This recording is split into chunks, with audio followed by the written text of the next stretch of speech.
WNXX Jackson, KNXX Donaldsonville, and WDGL HD2 Baton Rouge. This hour brought to you by Spencer Callahan Injury Lawyers, LA 21-12681. Offices in Baton Rouge. It's time for LSU Fighting Tiger football on Eagle 98.1. Bring the energy. Presented by ESPN Bad Low Bears, Baton Rouge, your game day headquarters. Wishing the best of luck to Coach Brian Kelly and the Tigers this season.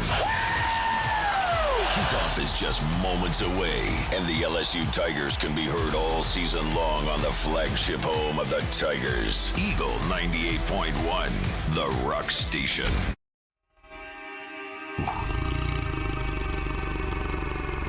Eagle 98.1 Game Day is on. Presented by your local Super Chevy dealers and Yingling Flight. This is LSU football.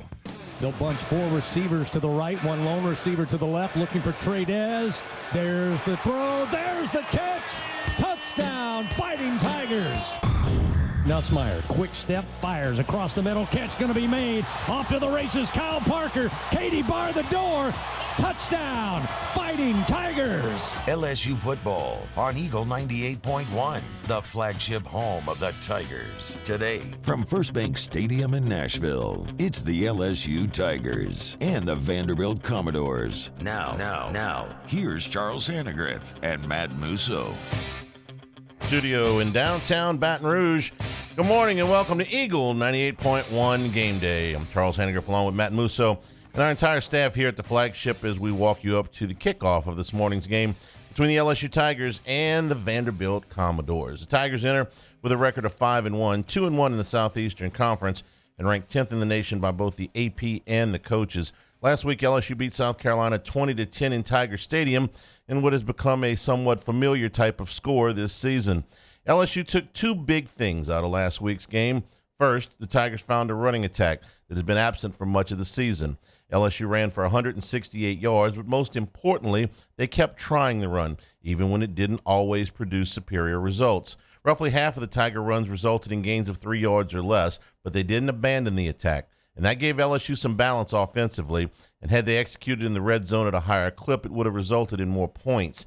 The second thing was the health of Garrett Nussmeier, at least in regards to his arm. Tiger signal caller, after a bye week, seemed to have no trouble pushing the ball downfield, an area of his game that was compromised before the break due to injury. Now, LSU faces a tough road test in what historically has been the most unlikely of places. Vanderbilt is also 5-1, 1-1 in the SEC and ranked 17th by the writers and 18th by the coaches. Last week, the Commodores were on a bye, and 2 weeks ago they lost to Alabama 30-14 in Tuscaloosa. This is not your father's Vanderbilt team. This isn't your grandfather's Vanderbilt team. If you got a third cousin that lives in Oshkosh, these Commodores don't belong to them either. If it weren't for the Indiana Hoosiers, Vanderbilt would be the most unlikely ranked team of this season, or any season. Since the inception of the league, the Commodores have played Washington Generals to the rest of the SEC Globetrotters. They've had exactly 2 winning seasons in league play since Eisenhower was president. Yet here they are, a favorite today over LSU, a number that's irritated even those Tiger fans that don't know the difference between a point spread and a sandwich spread. The idea that Vanderbilt is supposed to emerge victorious today is so foreign that Brian Kelly's in a bit of a no-win situation. If the Tigers win today, well, it's Vanderbilt. If they lose, they lost to Vanderbilt. Never mind that Alabama lost in Nashville last year, and Texas almost did too.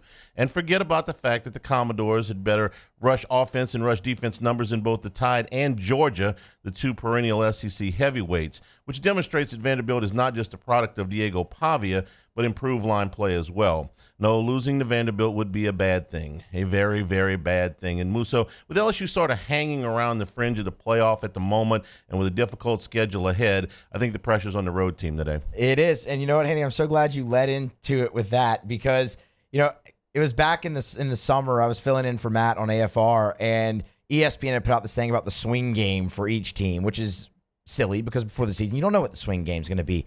Today's the swing game for LSU. And I don't think anyone in the year of our Lord 2025 would have looked at this schedule and said Vanderbilt's going to be the swing game that determines what you're playing for going forward the rest of the season. But that's exactly what it is. And look, you mentioned it. You did a lot of things well offensively a week ago. It didn't necessarily result in points, and one of the things you still need to improve on is third down, and that's going to be absolutely huge in this game because both teams want to control the clock, and Vanderbilt's just about better at it than anybody in the league. They're number one in third down conversions in the league, nearly 58%. A scary stat when it comes to Diego Pavia. We're glad you're with us for the early start here today and the 11 a.m. kickoff from Nashville. We've got our team on the ground there that we'll be checking in with starting next with Gordy Rush. This is Eagle 98.1 Game Day.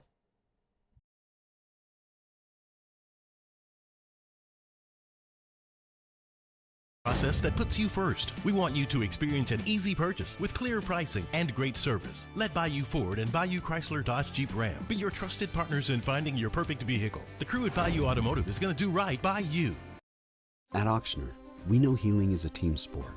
That's why we've partnered with world-renowned orthopedic surgeon Dr. James Andrews to create the Ochsner Andrews Orthopedics and Sports Medicine Institute. Whether you're a professional athlete or a weekend warrior, our team of specialists are dedicated to getting you back in the game. So whatever your reasons are for reaching your personal best, we've only got one. You.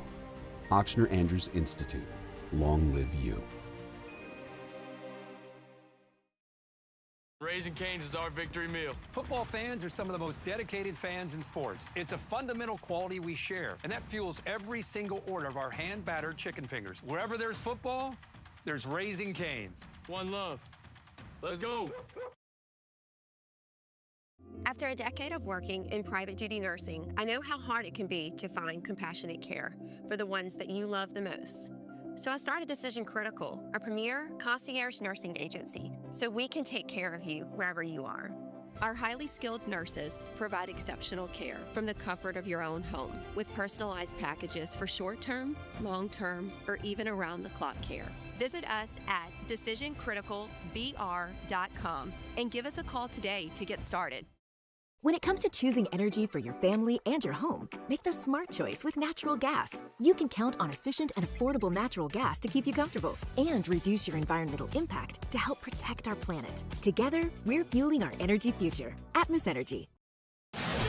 While Louisiana politics can seem like they're from another planet, Moon Griffon isn't afraid to bring politicians back down to earth. Listen to the Moon Griffon Show weekday mornings at 9 on Talk 107.3. At Luba Workers' Comp, our journey began over 30 years ago with a simple belief: our clients come first. At Luba, our business has always been focused on people, not policies. Through every success and challenge, we've continued to grow because we've stayed true to our values, committed to providing you with genuine dependability. Because your well-being is more than a priority. It's our purpose.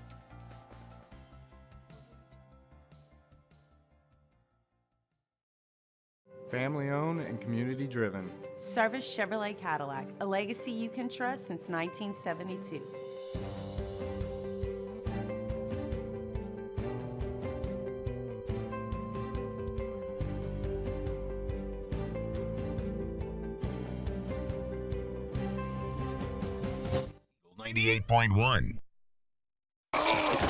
Eagle 98.1 Game Day. Skull Session. Defense. Presented by Edward Jones. Edward Jones, making sense of investing. Now from the LSU Sports Radio Network, here's Gordy Rush. Our LeBears countdown to kickoff just a little under 4 hours from right now. Let ESPN Bet at LeBears be your game day headquarters. And it's a big day in the Southeastern Conference. All 16 teams are in action today. And we start off early here in Nashville with Gordy Rush. Gordy, good morning.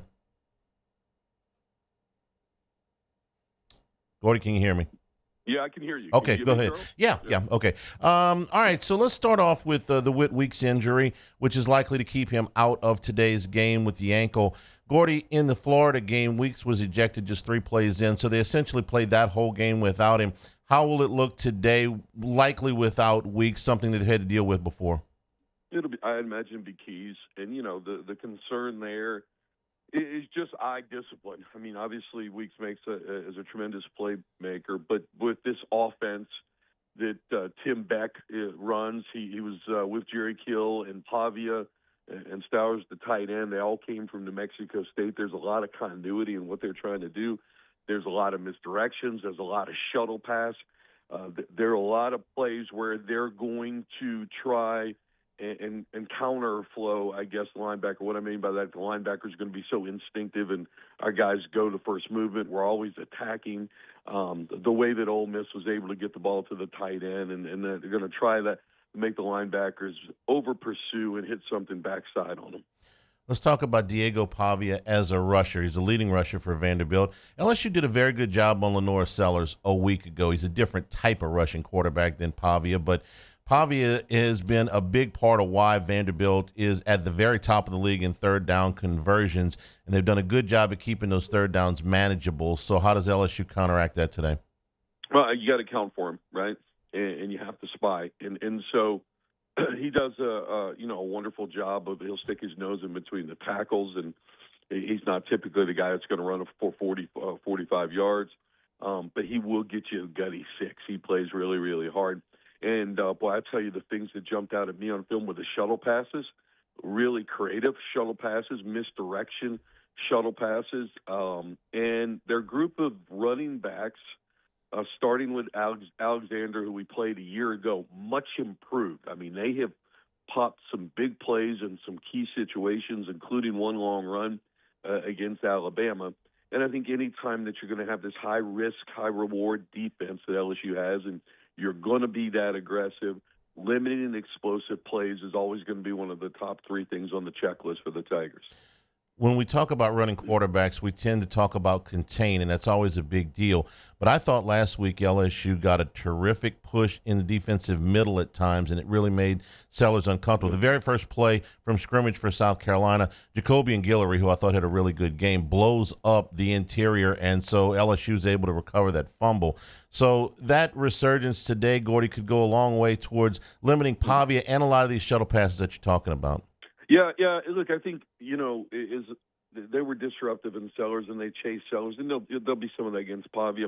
But also keep in mind, Sellers was a grown man. Pavia is 5'10", and so you want to keep him in the pocket. Sometimes he's made mistakes in the pocket, and he's thrown some picks at some inopportune times. He had 2 huge interceptions against Alabama. I thought both of them were in the pocket, and when you're 5'10", and the linemen are 6'4", 6'5", you need a lane to see, or you're going to be throwing the ball up, right? And so, to me, having him throw the football from the pocket and continuously beat you from the pocket ain't a bad idea. I wonder how much of Vanderbilt's stats are a little bit inflated. 3 of the 4 non-conference wins were blowouts over teams that they were clearly better than, and the other non-conference game was against Virginia Tech, who's already fired their coach. They beat South Carolina. Go ahead. Let me point out this real quick. I'm sorry. Let me point out this interruption. They were losing to Virginia Tech, right? Yeah. With 30 seconds left in the third quarter, and then just the floodgates opened up in the fourth quarter. So it's not like they separated from a bad Virginia Tech game until 30 seconds left in the third quarter. The South Carolina win, which was 31-7 in Columbia, also comes with a caveat that Lenore Sellers missed most of that game. He came out hot. I think he was 7 for his first 8 or something like that, and then he left the rest of that game. And against Alabama, they scored 14 points. But my counter argument would be they went to the fourth quarter in Tuscaloosa down 6. They turned the ball over twice in the red zone. That game, and Alabama tacked a touchdown late that really was insignificant. So that game was closer than 30-14. I thought. Yeah, no, it was. I'm going to give them credit, for that game. And Pavia made the 2 interceptions. And look, Alabama I thought stuttered on offense as well too. But what Alabama did, and I think is the key this side and a key for LSU the rest of the way. Alabama took over in the second half, and where they separated is they ran the football. I mean, Jam Miller, they pounded the rock against Vanderbilt. They controlled the possession on the back half of that second game. And for LSU to succeed today, they're going to have to run the football, Caden Durham especially. And Vanderbilt's not elite on defense. The stats, are, like you said, are misleading simply because they didn't play a hard non-conference schedule. It was 14-7 when they knocked Sellers out of the South Carolina game, and things snowballed from there. And then they have the one against Alabama. Look, if LSU runs the football, Vanderbilt is going to have to commit some people to the run block, just like South Carolina did, right? The box, I should say. And if that happens, then they got to play some sort of man, and they're beat up in the secondary, and that's where I think Nussmeier and this outstanding receiving core can take advantage. That's what they did last week. They got Green on man-to-man matchups. Parker several times was able to beat his man, and that's where LSU has the upper hand in that matchup. The rushing attack last week, Gordy, was the best that we've seen all season, and I don't know if this represents a philosophical shift, but it was their biggest commitment to running the football. Even when the very first play from scrimmage, Durham gets hit for a 3-yard loss, and I'm thinking, okay, well, if that's the way it's going to go, they're going to get out of this pretty quick. But they kept at it, and eventually they would break through. I thought Cohen Eccles did a nice job at the left guard. I thought they got better push at times. Not all, it's not perfect, but can you explain what the play calling was like there as opposed to maybe the 5 games before that?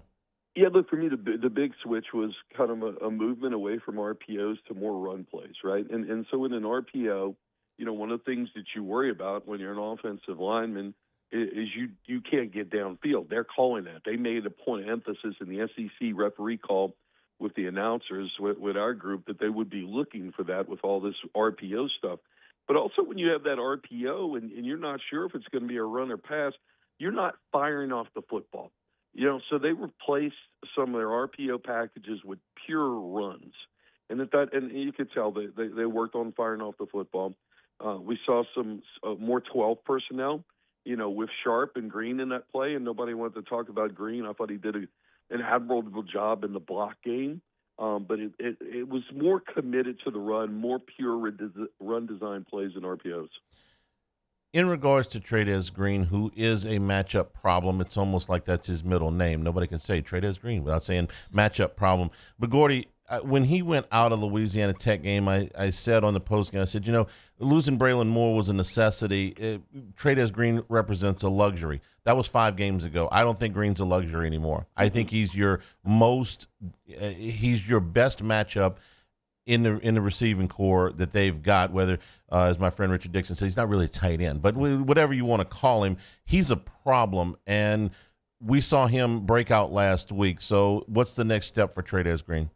Well, I think more of the same, and where you can get creative when you're running the 12 stuff, and meaning one running back, 2 tight ends. You hadn't shown it quite as much since Clemson, and if you remember, one of the things we were raving about, they had 13 package, right? Yeah. When they were able to put Green out there on the football field. As a defensive coordinator, when they run 2-3 tight ends out there, I'm going to run a lot of base. Yeah, I'm going to run my base defense out there. I'm less likely to do nickel unless it's a long down and distance. And if I'm going to run more base out there, that favors LSU, because if you flex Green, you're going to get a linebacker. You're going to get a matchup that you really like. And then let's not forget Sharp can catch the football. And so I like the use of the tight ends. And I think, the hard thing for LSU the first 4 or 5 games is, and we bragged about it, is that they had 8 receivers, right? I imagine Aaron Anderson's going to be back today. But you can't run. I felt like they were running too many variations, too many substitutions, trying to get all those 8 receivers a touch. And the bottom line is, to me, 12 is your best formation, 2 tight ends. That means only 2 wide receivers out there. And sometimes you shouldn't sub just to help the flow of the football game. And Brian Kelly talked about that. It just took so long watching this operation on the field. Here we go, sub 3 receivers out. Then I got to get them lined up. Then I got to get the play. Then I call the play. Then I get a check with me based off how the way the defense reacts to it, right? And then you're getting down to 10 seconds in the play clock.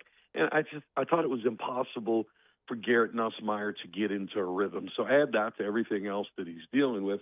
I think you help him out more by just keeping some personnel on the field and kind of running something at a little bit quicker pace. Not race car, but just a quicker pace, and let him get into a rhythm. Gordy, could that also help on 3rd down? Because that's kind of my question for you is, what's the next step for this team on 3rd down? Because you did a lot of good things against South Carolina, but you still struggled on the money down, and you were less than 50% on 3rd and short as well. Yeah, that comes to, and it's a great question, Musa, is that you spend periods, at least 2 periods, on 3rd and situations in practice.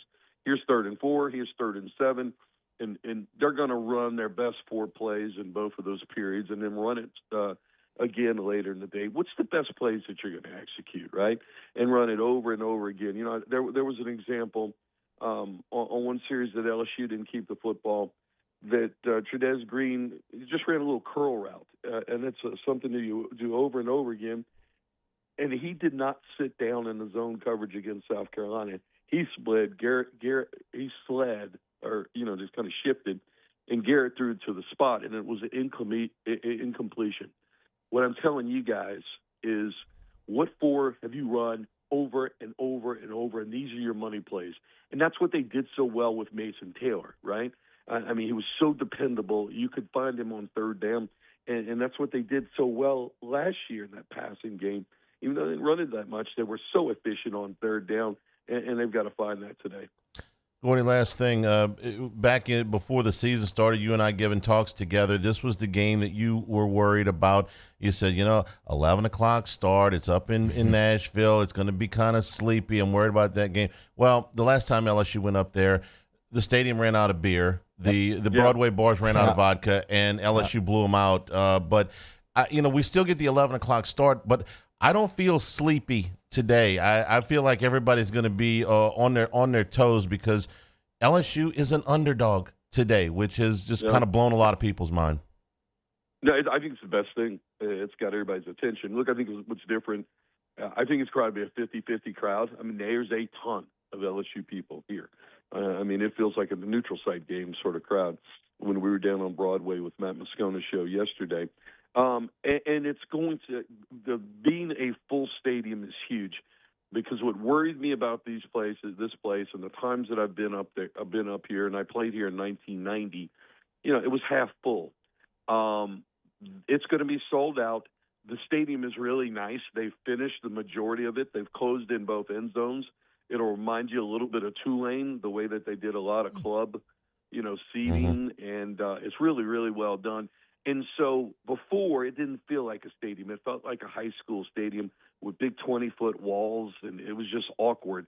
It actually feels more like a stadium. The energy will be there, and so I'm less worried about that.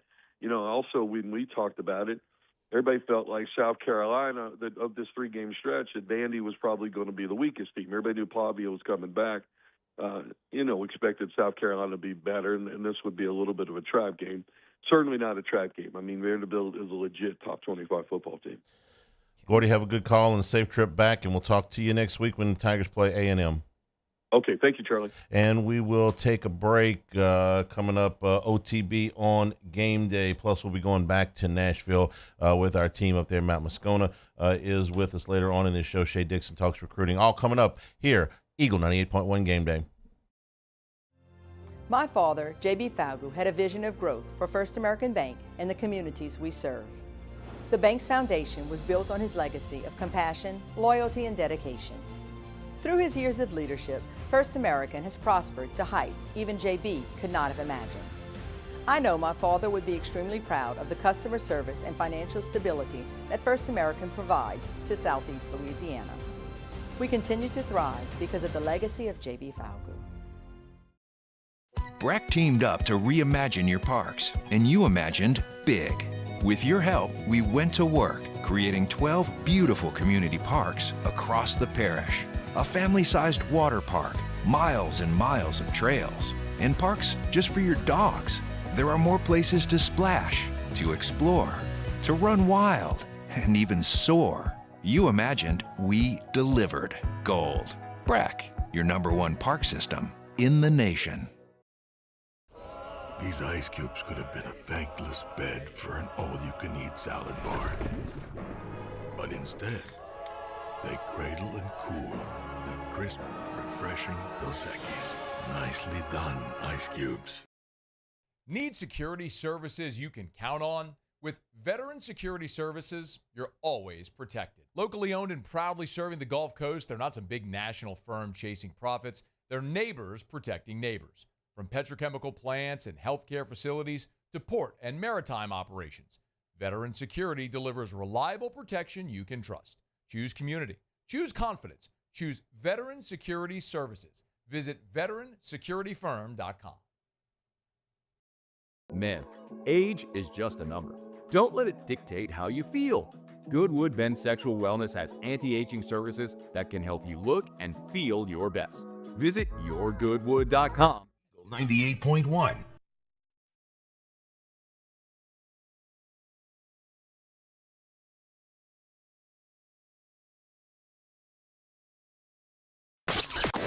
Eagle 98.1 Game Day. Off the bench on Game Day. Presented by Shell. Shell is the rhythm of Louisiana. Off the bench is heard weekday mornings at 7 on 104.5 ESPN Baton Rouge.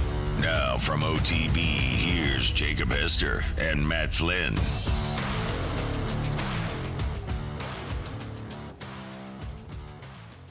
He is someone's thrown for 1,400 yards, 14 touchdowns, 4 interceptions. He's also their leading rusher, 352 yards on the ground.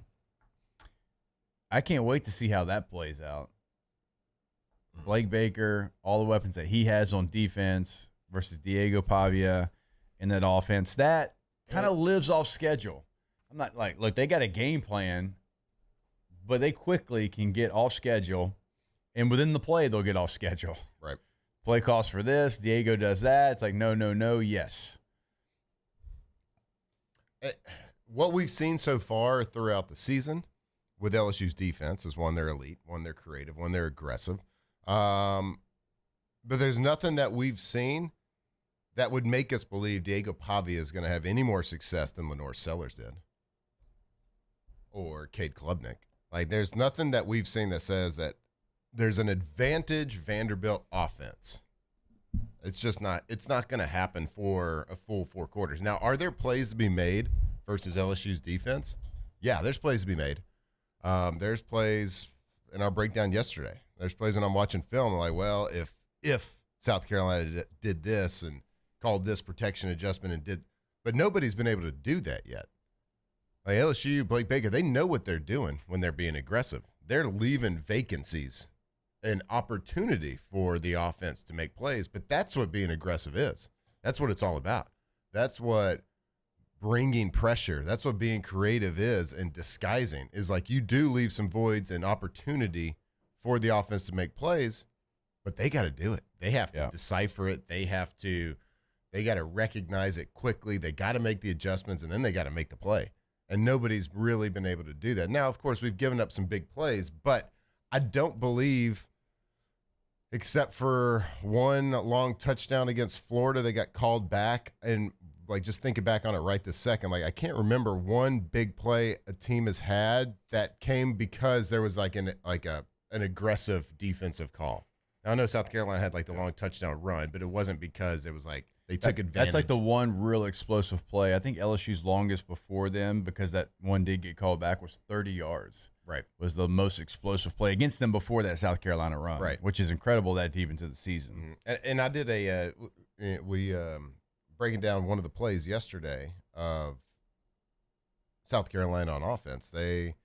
LSU runs basically a zero coverage, and I think either one person forgot to blitz or they got confused on the call.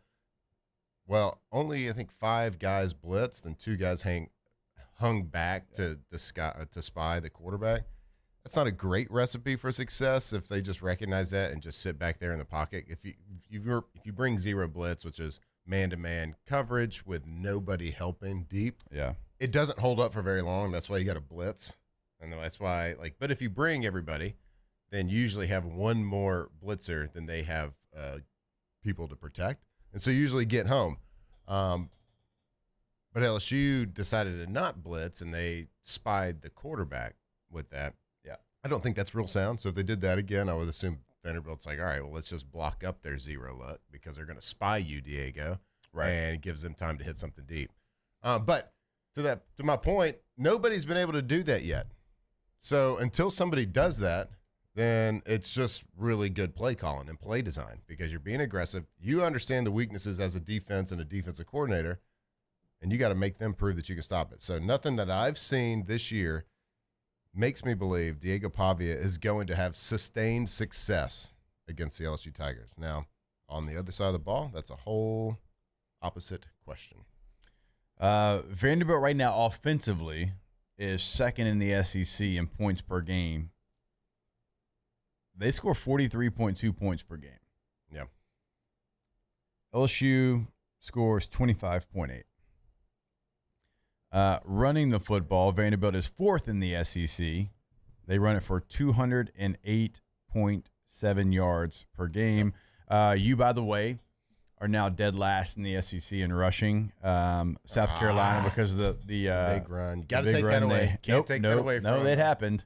It's part of the game. I loathe when people are like, well, take away the 75-yard run. It turns out you can't do that. Yeah. Well, South Carolina is now 0.3 yards ahead of you, and you're dead last in the SEC and running the football at 115 yards per game. This is our get-right game for the running game. Vanderbilt also is 5th in the SEC in rush defense, giving up 90.7 yards per game. It's like, don't be sitting and listening to those stats about what was the average points, 41?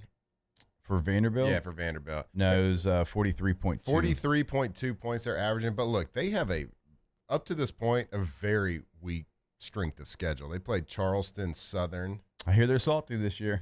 They scored 45-3. Virginia Tech, not very good, 44-20. South Carolina, okay, that's the one common opponent, right? Mm-hmm. So this is probably one of the reasons what's moving the LSU line. They beat South Carolina at South Carolina 31-7. So a better, I guess you could say a better win versus a common opponent. Then they beat Georgia State. They scored 70 against Georgia State. Big whoop.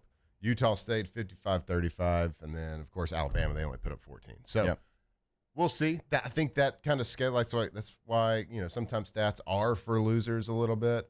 You have to kind of look a little bit deeper. Yeah, they're scoring a lot of points, but their strength of schedule has been pretty lame so far.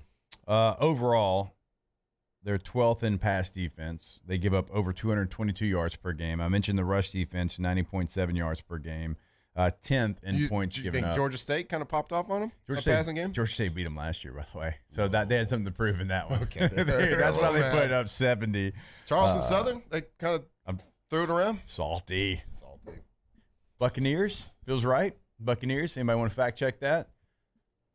Charleston Southern Buccaneers. Let's go Buccaneers. I think that's right. I'm looking at this little tiny logo on here.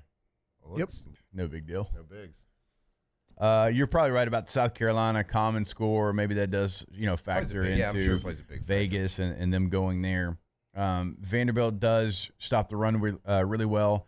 Their defense is probably the thing that doesn't get talked about because you do have Diego Pavia and you got some offensive weapons that are really exciting. You got one of the better tight ends, if not the best tight end in the country. But it is their defense. And look, my former teammate Steve Gregory is the defense coordinator there. He is one of the best football guys I've been around. Like, he knows what he's doing there. He's got them playing really, really well.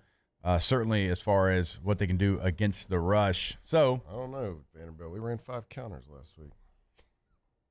Don't let the kids get hot running 5 counters. Don't allow it to happen. You don't want to see 6. You don't want to see 6. 100%.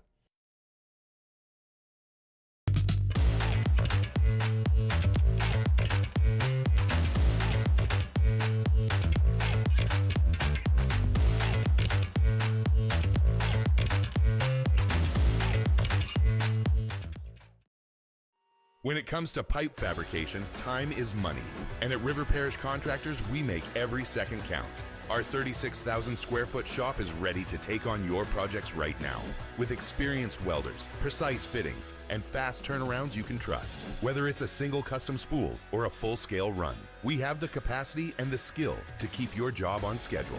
Call us or visit rpcontractors.com for your quote. That's rpcontractors.com. These are the luckiest ice cubes in the world. They could have been a thankless bed for an all-you-can-eat salad bar. But instead, they've been called upon to cradle and cool a crisp, refreshing Dos Equis. Looks like the lucky just got luckier. Dos Equis. Breck teamed up to reimagine your parks, and you imagined big. With your help, we went to work, creating 12 beautiful community parks across the parish. A family-sized water park, miles and miles of trails, and parks just for your dogs. There are more places to splash, to explore, to run wild, and even soar. You imagined, we delivered. Gold. Brack, your #1 park system in the nation. ED, low T, or simply seeking to optimize your health and performance? Goodwood Men's Sexual Wellness offers a range of discreet services to address your specific needs. We empower men to reclaim their health and confidence. Visit yourgoodwood.com. Raising Cane's is our victory meal. Football fans are some of the most dedicated fans in sports. It's a fundamental quality we share, and that fuels every single order of our hand-battered chicken fingers. Wherever there's football, there's Raising Cane's. One love. Let's go. In South Louisiana, you can always count on good people coming together to help our children. At Dreams Come True, we grant wishes for Louisiana children with life-threatening illnesses. But to do this, we need funds. That's why we're trying to raise $100,000 for Dreams Come True by giving away the Blessed Children's School. Make your backyard's dream come true while helping our kids. Just go to dreampoolla.com and you can find out how your $25 donation might help win you a Duplessis pool. Flight by Yingling is raising the bar by crafting the next generation of light beer. With only 2.6 carbs and 95 calories. 98.1. Eagle 98.1 Game Day, presented by Super Chevy and Yingling. Opposing media.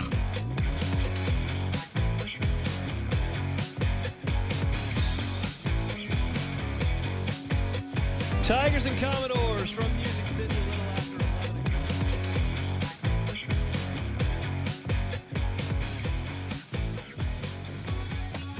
11. Andrew Allegretti. Andrew, thanks for the time. How are you?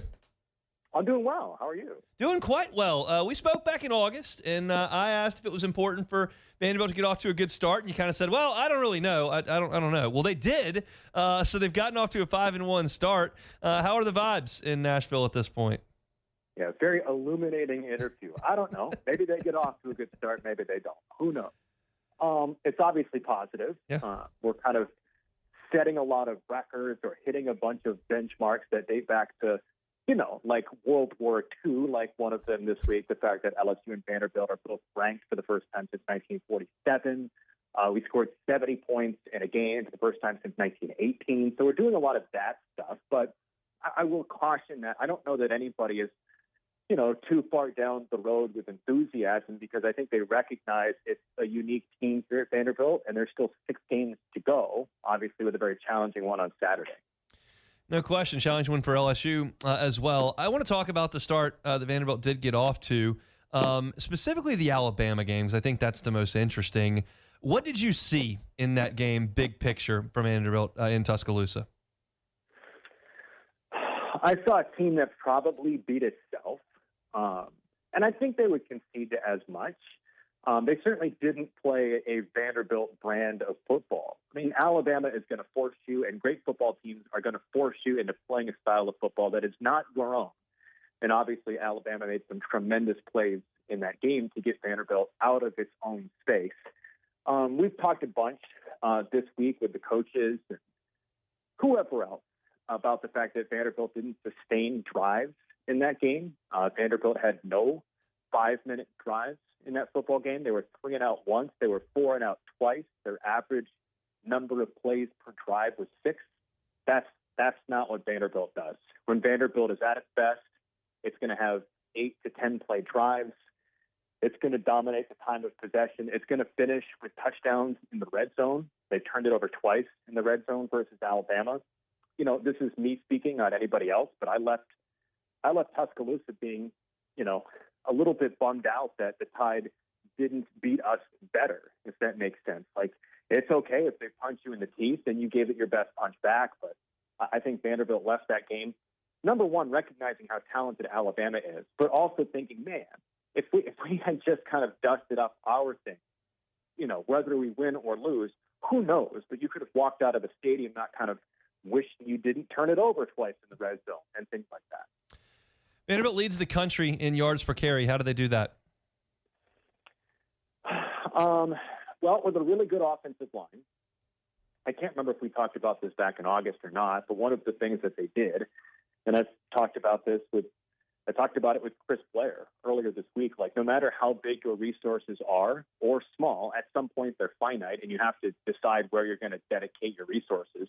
And Vanderbilt, through the transfer portal, dedicated a lot to the trenches, offense and defensive lines. But they've done a great job building a good offensive line. We saw that versus Virginia Tech. We saw that good versus South Carolina. Just kind of push those teams around throughout the course of 4 quarters. I think they did fine versus Alabama. They ripped off that 65-yard touchdown run by Cedric Alexander. They ripped off, I think, 35-yarder by Diego Papia. So the offensive line, I think, deserves a ton of credit. We've got good backs. We've got backs that are very diversified, if you will. Cedric Alexander is kind of an all-around back. He can block, he can catch, all of that sort of stuff. MK Young has, I think, multiple 60-plus yard rushes here this season. There's a little guy by the name of Del Lassiter. He's like, 5 foot nothing, but has a ton of speed, a former walk-on. So it's a stable of running backs with different skill sets and an offensive line that has been very, very physical so far. Is it fair? I hear this a lot from analysts and folks that are discussing Vanderbilt. Is it fair to call it some sort of an option offense, or do you see it in a different way? I don't think it's fair to say option because of mostly what that's going to conjure in people's minds. Like, that's going to conjure Army and Jeff Monken or Georgia Tech and Paul Johnson. Like, it's not. We're not sitting there with an A back and a B back and all of this sort of stuff. So I'm not sure that I think option is truly the best way to describe it. I don't know that I've got the perfect way to describe it.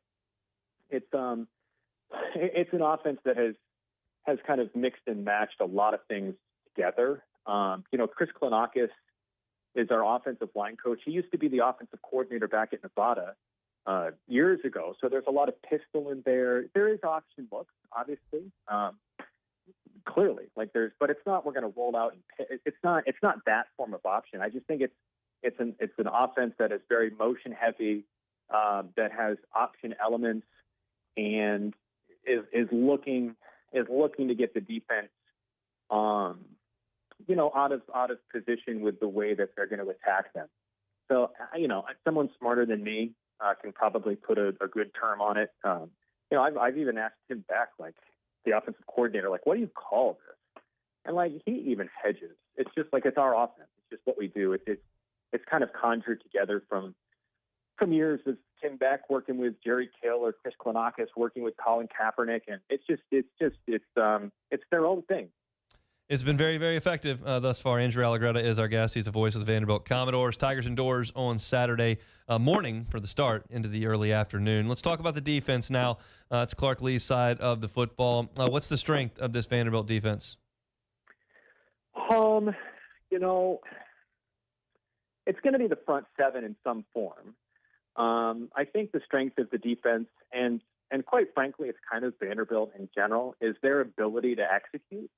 That doesn't mean that they're perfect, but it's a team that believes it has the skill set to win every game. But it's also a team that is committed to following their assignments, the boring old do your job sort of stuff, and executing at a really high level. Like, we've got some defensive prospects on this team that are absolutely going to play in the NFL, whether it's Fontenette, who's fantastic coming off the edge, not an edge rusher, but like that, I don't know if you call it the star position or whatever, the hybrid safety sort of stuff. And we've got Corday Sidnor coming off the edge, Miles Capers coming off the edge. Those guys are disruptive. I suppose there's some concern in the back of that defense. Like, the safety position is a little bit inexperienced at this level. CJ Hurd came to us, a safety from FAU. We've got a guy back there, a captain named Marlon Sewell, but, he's someone that has kind of waited his time on the bottom part of the depth chart and started to rise as he's gotten older. The cornerbacks are deeper, but they're not, it's not Darrell Rebus out there on Rebus Island. They're still very talented, don't get me wrong, but it's a defense that I think buys into the way that they play very well. And I think we've got a very good defensive coordinator in Steve Gregory that's been very adept on knowing when to send pressure, when not to send pressure, how to vary the looks and get teams just a little bit off balance. I mean, if you're asking me like where the best talented players are, it's probably going to be the edge rushers and Corday Sidnor, Miles Capers, and then the linebackers are really deep. Langston Patterson and Longwell and Bryce Cowan and Nick Rinaldi. They've got a lot of pieces there. But if you're talking about like, oh, who's going to be a first-round NFL draft pick sort of stuff, I don't know. That's for a scout to tell you. So if we bring this to an LSU-specific conversation with Vanderbilt, what are one or two things that you think Clark Lee and his staff want to make sure they accomplish on Saturday to win the game? Stay ahead of the change. To me, the whole, and that's a ridiculously boring football answer. I get that. But, like, if you don't and you're Vanderbilt, you get the Alabama game. The Blake Baker defense is really difficult. Obviously, they're doing a tremendous job this season against everybody that they've played. Vanderbilt has played Blake Baker as the defensive coordinator 3 times, twice at Missouri, once at LSU. Different coordinators for Vanderbilt, different players. But Vanderbilt is 0-3 versus him. And they've averaged 17 points per game, thereabouts, in those 3 games. If his attacking style of defense disrupts the way that Vanderbilt is going to play, and Vanderbilt sits in 2nd and 11 instead of 2nd and 6, or they sit in 3rd and 9 instead of 3rd and 2, like that feels like an uncomfortable spot for Vanderbilt to be in. So how Vanderbilt handles the way that Blake Baker dials up the defense, which I don't know that he's going to rush 6 guys on all of his plays. I don't know that, obviously. But, it's his tendency to be very aggressive. And if Vanderbilt can't figure out a way to handle the aggressiveness, they're going to be stuck in 2nd and 12, and that's the problem. And if it comes down to a kick, I don't think that would surprise anybody, certainly not the folks out in Vegas. But if it came down to a 41-yard field goal, how does Vanderbilt feel about that? Pretty good. Brock Taylor's been fantastic. It's not perfect. Nobody's perfect. But he's been outstanding. I think Vanderbilt's field goal range, quite honestly, like if it came down to a game-winning field goal, like to shoot straight, it's probably 65 yards and in for Brock Taylor, like if it came down to a game-winning field goal. But he holds the program record at 57-yarder versus Missouri a season ago. He also holds the program record for most career 50-plus yard field goals. I think it's 6 or 7 at this point. So he's got a big, strong leg. He's been pretty darn accurate. Nobody's perfect, but if you're telling me we've got a 40-yard field goal to win the game at the buzzer, I think we're happy to trot Brock Taylor out there. I think both teams probably in that boat at this point with these 2 kickers that have been very good. Andrew, we appreciate the time today. Enjoy the football on Saturday. Absolutely. Thanks, man. At Bayou Automotive, we believe in a sales process that puts you first. We want you to experience an easy purchase with clear pricing and great service. Let Bayou Ford and Bayou Chrysler Dodge Jeep Ram be your trusted partners in finding your perfect vehicle. The crew at Bayou Automotive is going to do right by you.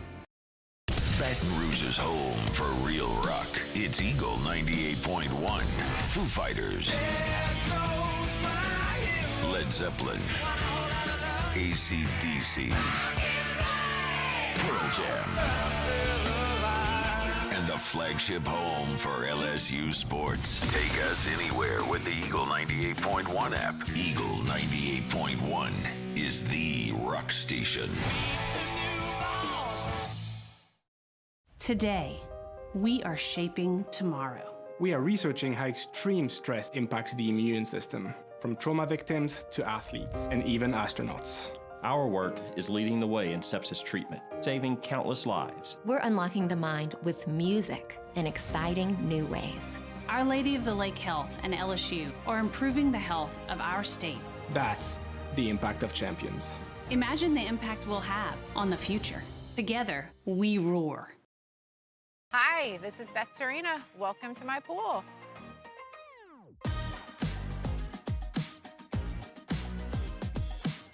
The first time I saw this beautiful pool, it exceeded every expectation that I had. They were able to get everything we wanted in this pool. It is a beautiful pool. We live out here, we eat out here, we watch TV out here. This is like our living room outside. We love this pool and everything about it. When we decided to build our pool, we called a great friend who is one of the best pool builders in the country in North Louisiana, and we said, who would you choose to build a pool in Baton Rouge?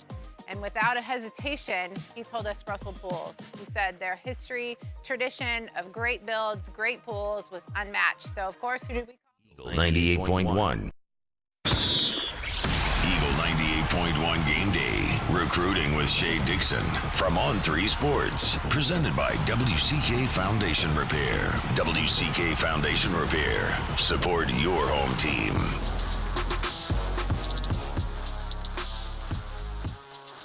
We return Eagle 98.1 game day. Our LeBears countdown to kickoff, about 3 hours and 10 minutes. Let ESPN Bet at LeBears be your game day headquarters.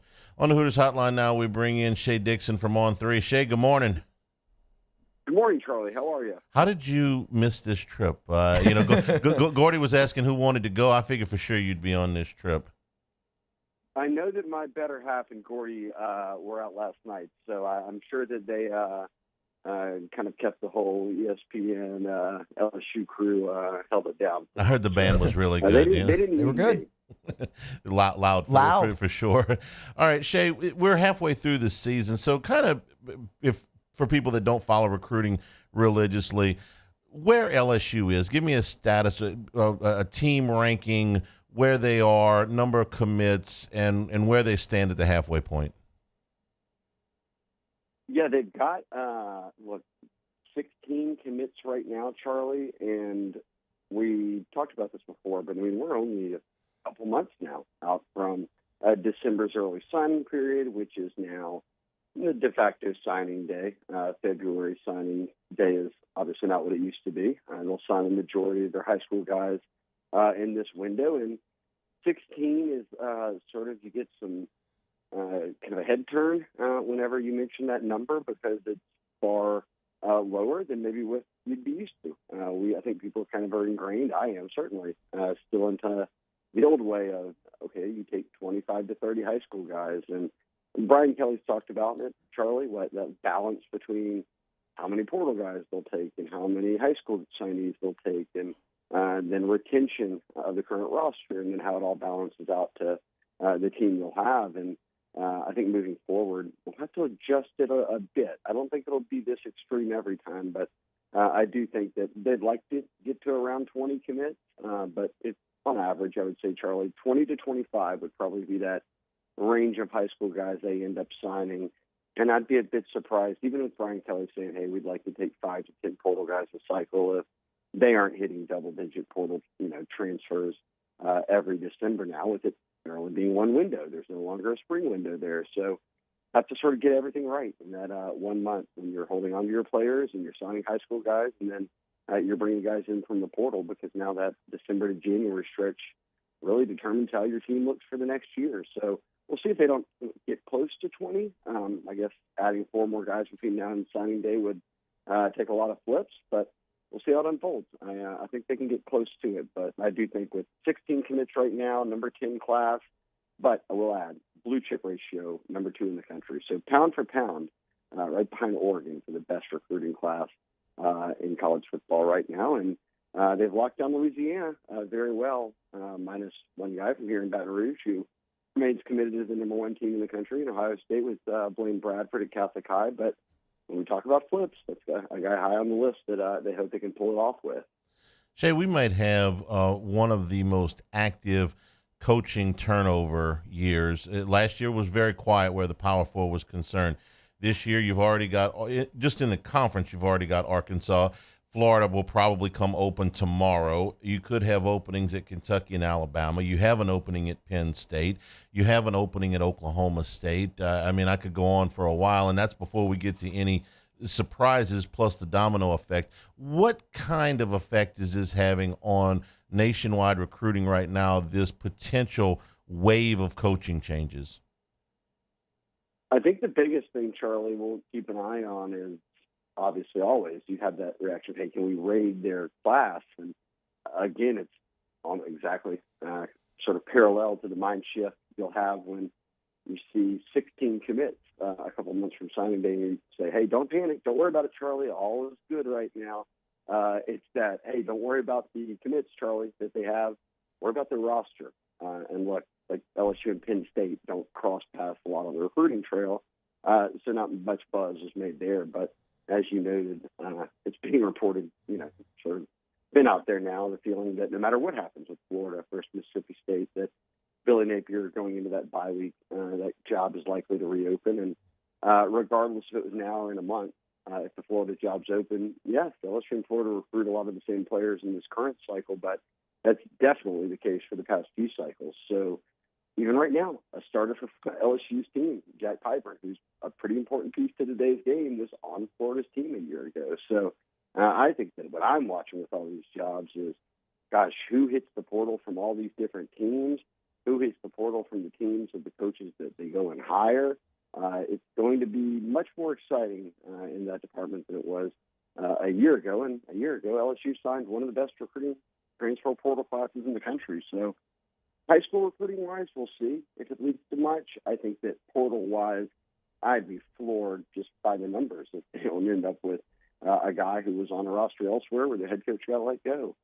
Shay, even with the changes they just made to the portal window after the coaches get fired, they did away with the 30 days, and it looks like with the new January portal, some teams might have to wait even until January 2nd. I mean, what's that going to do to the calendar now that you can't just immediately hop in?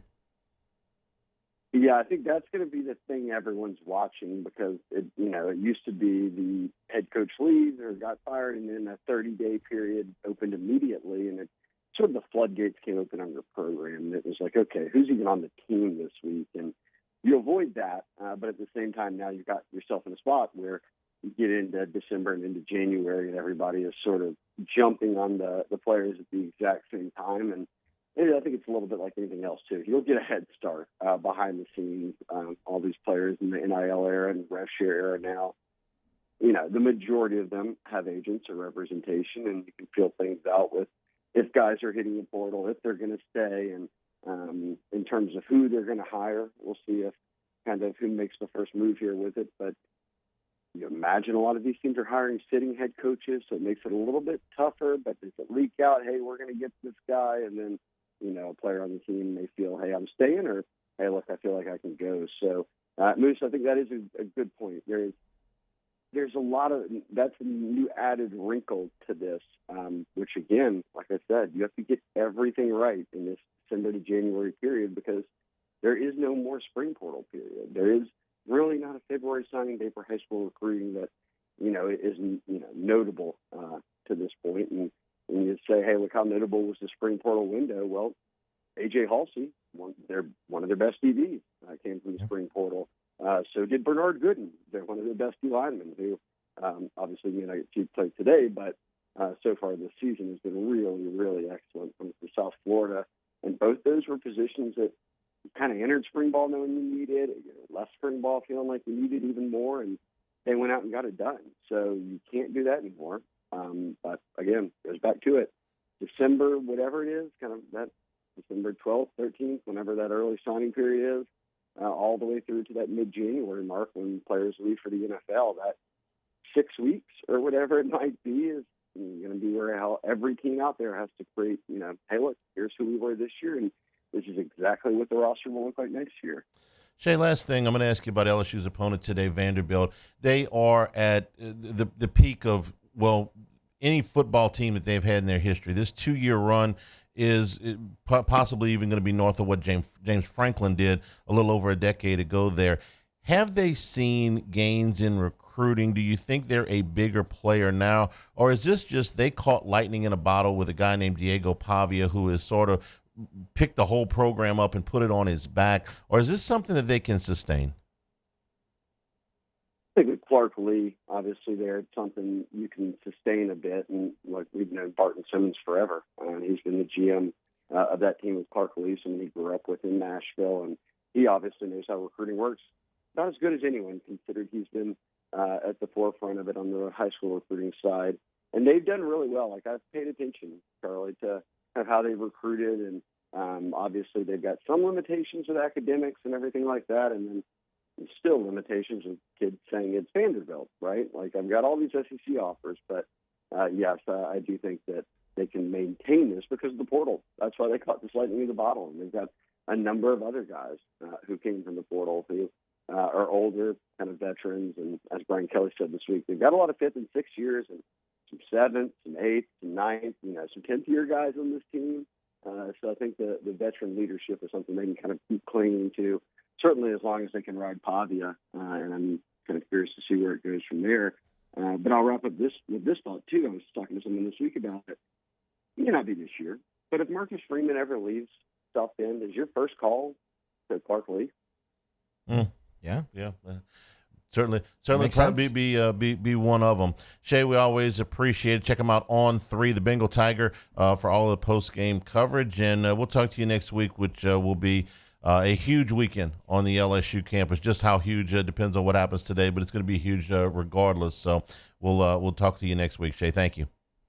Yep, I'm going to go to bed now. I'll be back up next weekend for the biggest recruiting weekend of the year, Charlie. I'm good. I'll go and get some rest. Okay, you do that. Shay Dixon with the Bengal Tiger and on 3. Our LeBears countdown to kickoff about 3 hours from right now in Nashville. This is Eagle 98.1 Game Day. Raising Cane's is our victory meal. Football fans are some of the most dedicated fans in sports. It's a fundamental quality we share, and that fuels every single order of our hand-battered chicken fingers. Wherever there's football, there's Raising Cane's. One love. Let's go. When it comes to choosing energy for your family and your home, make the smart choice with natural gas. You can count on efficient and affordable natural gas to keep you comfortable and reduce your environmental impact to help protect our planet. Together, we're fueling our energy future. Atmos Energy. Flight by Yingling is raising the bar by crafting the next generation of light beer. With only 2.6 carbs and 95 calories, this is premium refreshment 6 generations in the making. Flight by Yingling. Raise the bar.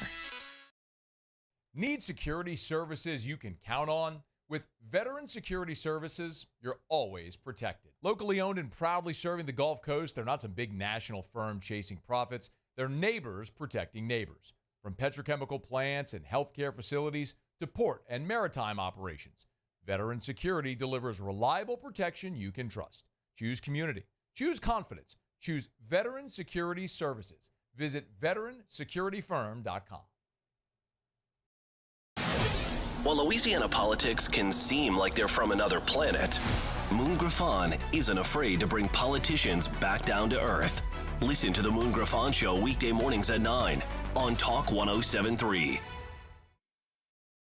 It's not just a game, it's a religion. You've got your team colors, team swag, and now your very own website. LouisianaSports.net. Everything LSU, Saints, and Pelicans. Sports on demand. In-depth coverage by sports writing pros with continuously updated news. And with the LouisianaSports.net newsletter, you get pinged directly with top trending stories. Best of all, now and always. No paywall. It's free. LouisianaSports.net. Powered by 104.5 ESPN Baton Rouge. Your home for Louisiana sports. We typically think of stress as being bad for us. At Our Lady of the Lake and LSU, we are researching how certain types of stress, such as exercise, can be good for our immune health. By studying people under extreme stress, such as athletes, astronauts, service members, and first responders, we're learning how to improve the immune health of everyone. That's the power of research. That's the impact of champions. Together, we roar. In South Louisiana, you can always count on good people coming together to help our children. At Dreams Come True, we grant wishes for Louisiana children with life-threatening illnesses. But to do this, we need funds. That's why we're trying to raise $100,000 for Dreams Come True by giving away the Blessed Builders School. Make your backyard's dream come true while helping our kids. Just go to Dreampool 98.1. Eagle 98.1 Game Day. Scouting Report. Presented by Demco. Providing safe, reliable, and competitively priced energy services to co-op members since 1938. We roll along. Eagle 98.1 Game Day, presented by your local Super Chevy dealers and Yingling Flight. LSU and Vanderbilt, early kick. We're counting you down to it, 11 a.m. up there in Nashville. We'll welcome on Drew Fabianich. She's the executive director of the Panini Senior Bowl. Joins us via the Hooters hotline to give us our scouting report on the doors. Drew, we appreciate it. Good morning. How are you? Good. Enjoy being here with you, Matt. Absolutely, man. We look forward to the conversation every single week. And we have an intriguing one here in Week 8 because, well, it's LSU Vanderbilt on the marquee, but Vanderbilt's a favorite in this game, which is not normal. There's a lot that's really not normal, and there's been a little bit of an uneasy feeling around this game here in Baton Rouge all week long. Just really, before we get into the players, your thoughts on the transformation from Clark Lee last year when Vanderbilt had some success to now when, man, they're sitting at 5-1 and the top 20 team in the country. Well, I think Clark has done an incredible job up there. Him understanding what Vanderbilt is by, being a player there, I think it's really helped him. And they've done a really, really good job recruiting. I think Pavi has actually changed the mentality of the team, but I also think that comes from the head coach because that bleeds down also. I'm pretty sure that, Clark Lee was probably a very tough, hard-nosed, physical guy. And guess what? They're hard, they're tough, they're physical. And put it this way, I went and spoke to the team in August. He asked me to come by and speak to them. And then I went to practice. And, when I coached at Tennessee, Vanderbilt really wasn't a rival. And, they kind of looked like a MAC team. Well, now they look like an SEC team. They look bigger, faster, stronger, and they've improved. And it's not your past Vanderbilt anymore. Vandy's different now.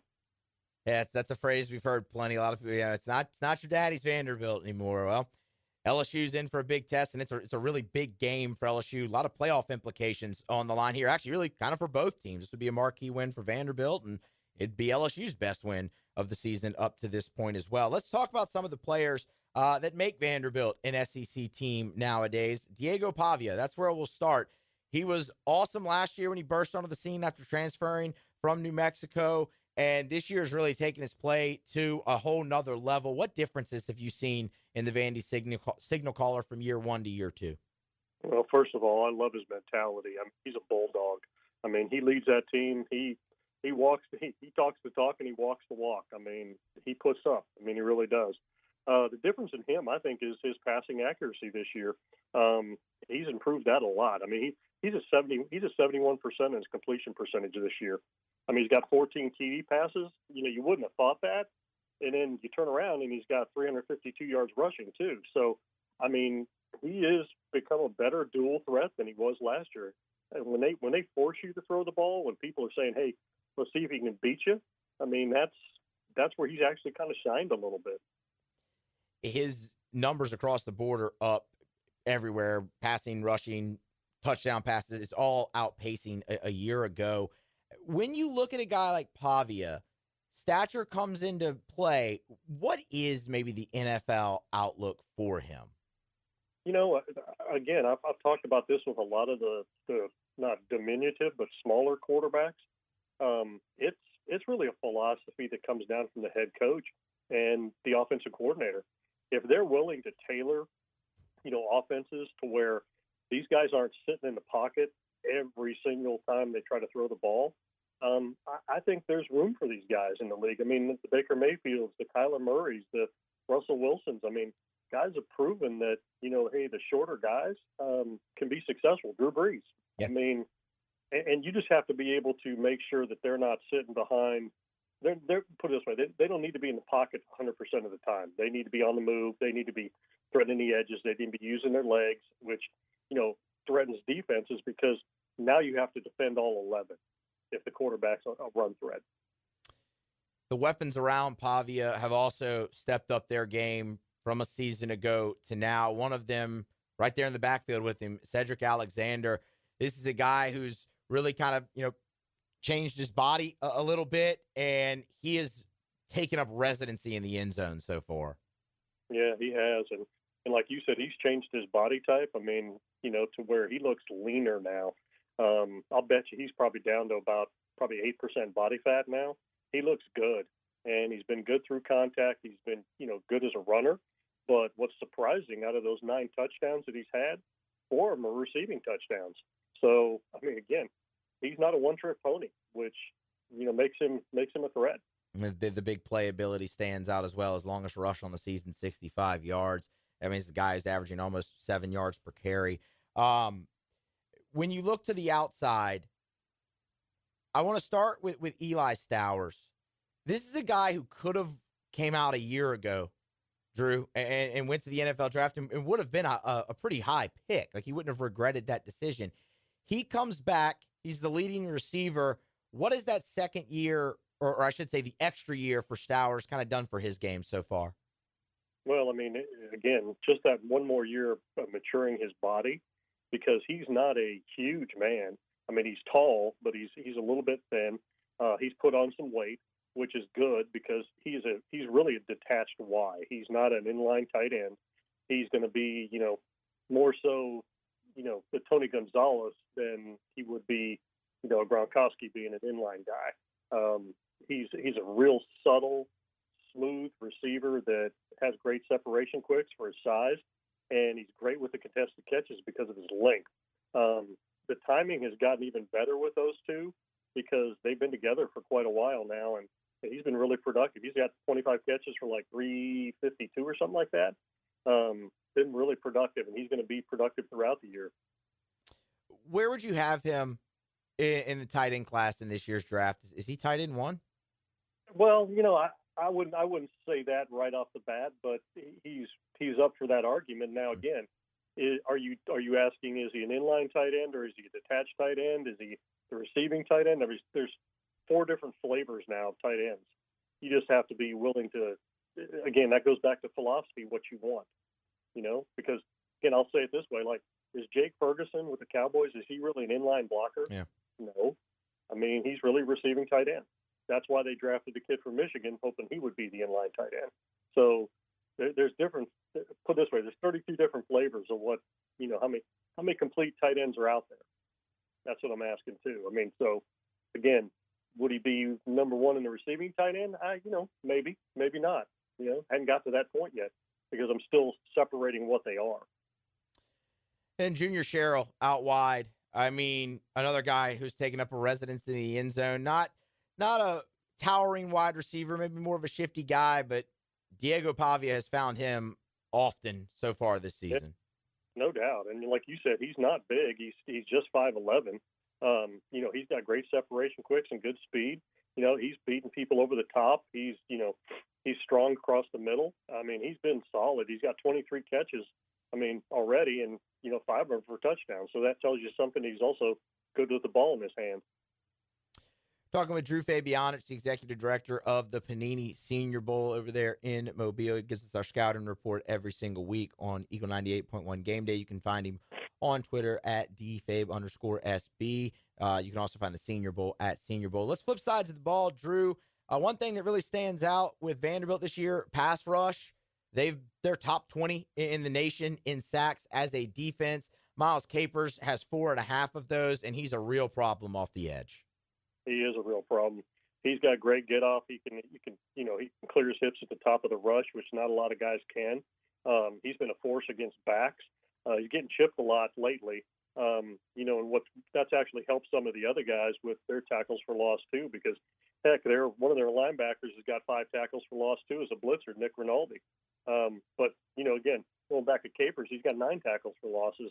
There's 2 other front guys that have over 5, like you said. So, they're getting after the quarterback now, and they're affecting the quarterback, which helps them defensively in the secondary. LSU faces Dylan Stewart a week ago. I mean, look, Stewart might be the best defensive end in all of college football, but how might that prepare LSU for Capers a little bit? Is there any similarity between the two? I think he's a little bit smaller than Stewart, but he's a little bit twitchier. He's got more athletic ability. I'm sure that the plan that they had for him, I'm sure will probably be almost exactly the same plan they have for him. Maybe they're sliding the protection to him. Maybe they're chipping him to slow him down. You don't want to single him up and just, give him that one-on-one. You want to make him work for it. But as soon as you do that, then you can't be as effective against the other rushers, which some people haven't been either. Drew, it's not often we'll do this segment and have the leading tackler on the docket to talk about and save him for last. But, I mean, again, as we mentioned, the new talent over at Vanderbilt, that kind of happens with C.J. Hurd here. Leading tackler for the team from the safety position. He's really stood out so far for Vandy's defense. Yeah, and you can tell, I mean, when you have a safety that's got 31 tackles already, he's getting very involved, with the inserts in the box. He's part of the run stopper. He's actually, in run support more than he is in pass. But again, to lead the team at safety, that tells you something. He's very active, very athletic, and does a great job with his inserts and his fits. going to be a guy you're going to have to really keep an eye on as LSU continues to try to establish consistency and a commitment to the running game. C.J. Hurd should be all around the ball.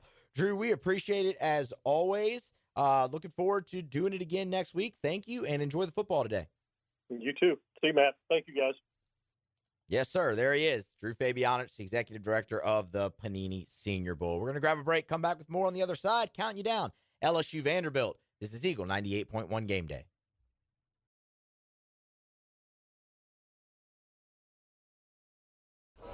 These ice cubes could have been a thankless bed for an all-you-can-eat salad bar. But instead, they cradle and cool the crisp, refreshing Dos Equis. Nicely done, ice cubes.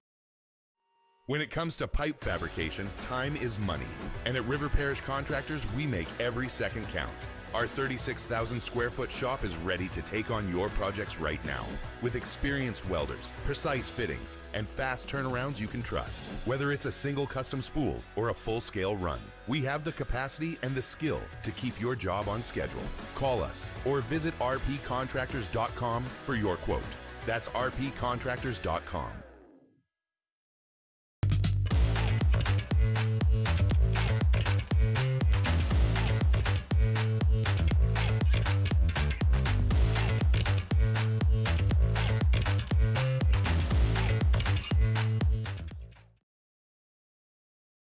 After a decade of working in private duty nursing, I know how hard it can be to find compassionate care for the ones that you love the most. So I started Decision Critical, a premier concierge nursing agency, so we can take care of you wherever you are.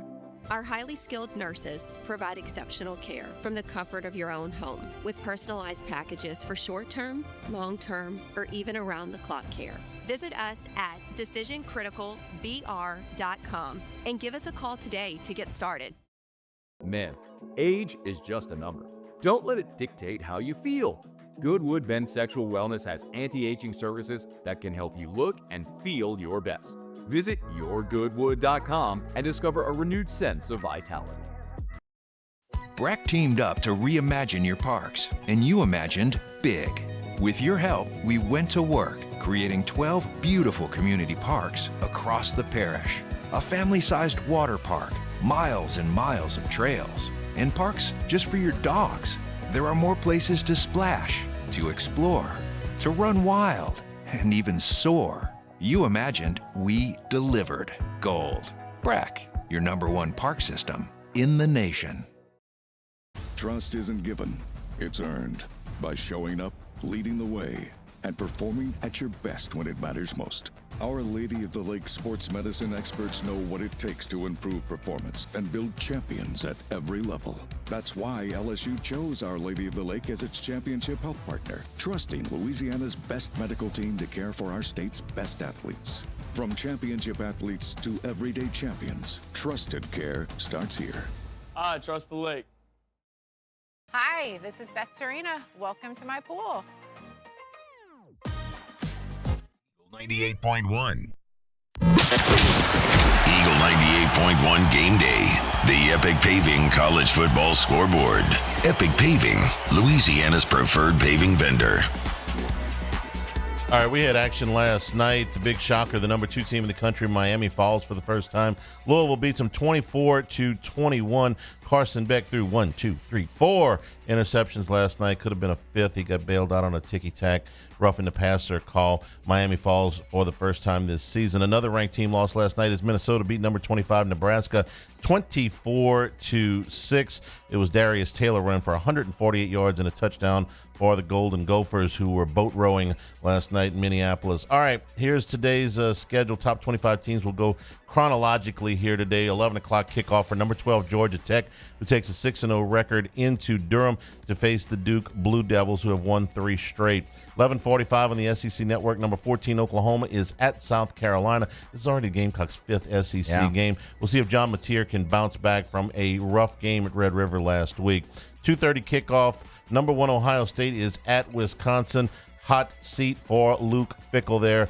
Badgers are 0-3 in the Big Ten, blown out by Iowa last week.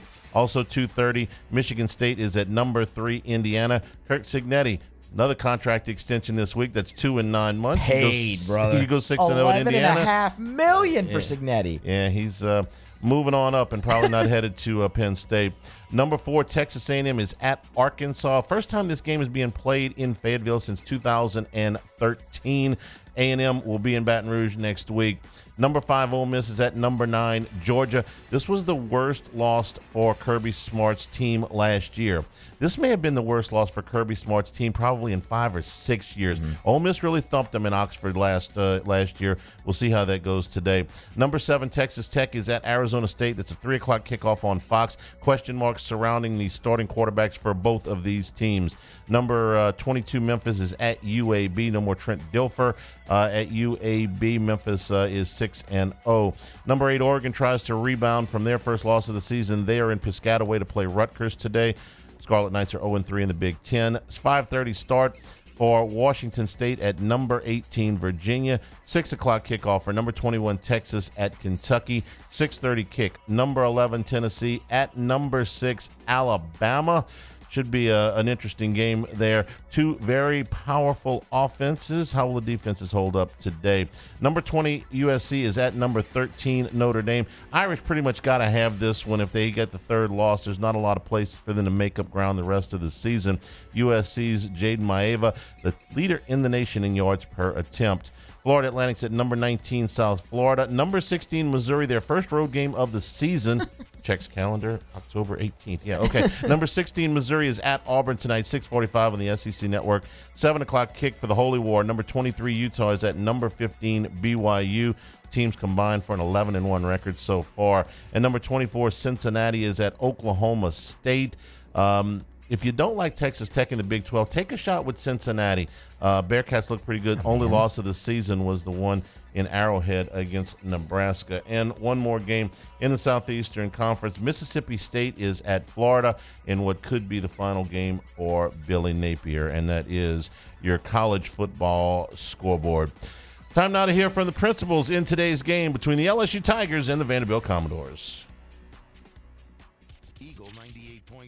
Game Day, Talkin' Tigers, presented by Lake Urgent Care. Lake Urgent Care, with 14 locations, caring for communities near you and always available at lakeurgentcare.com. Talkin' Tigers, quarterback Garrett Nussmeier. I think it's pretty obvious kind of what has gone on. I don't want to go into it directly. I'll say football, you're never truly fully healthy. It's a sport that you have to play when you're banged up.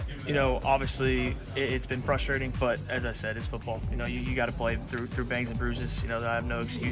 And so I'm just looking forward to continuing to try and get better and finish the year off the right way. Defensive end, Dylan Carpenter. Learning from our mistakes and allowing us to fix things that we weren't really good at in the first place, which is a great thing with the staff. Like, we see a problem and we just go come in the next day and just fix it. So that's allowed us to get a lot of success this year. Cornerback PJ Woodland. We really don't look at it like that. We look at it like each game is like the same competition. So we just go into each week trying to get that win and push for the next. Quarterback Garrett Nussmeier. It's just finishing, and the turnovers, taking care of the football, and when we have an opportunity to ice a game from the 3-yard line, we got to do it.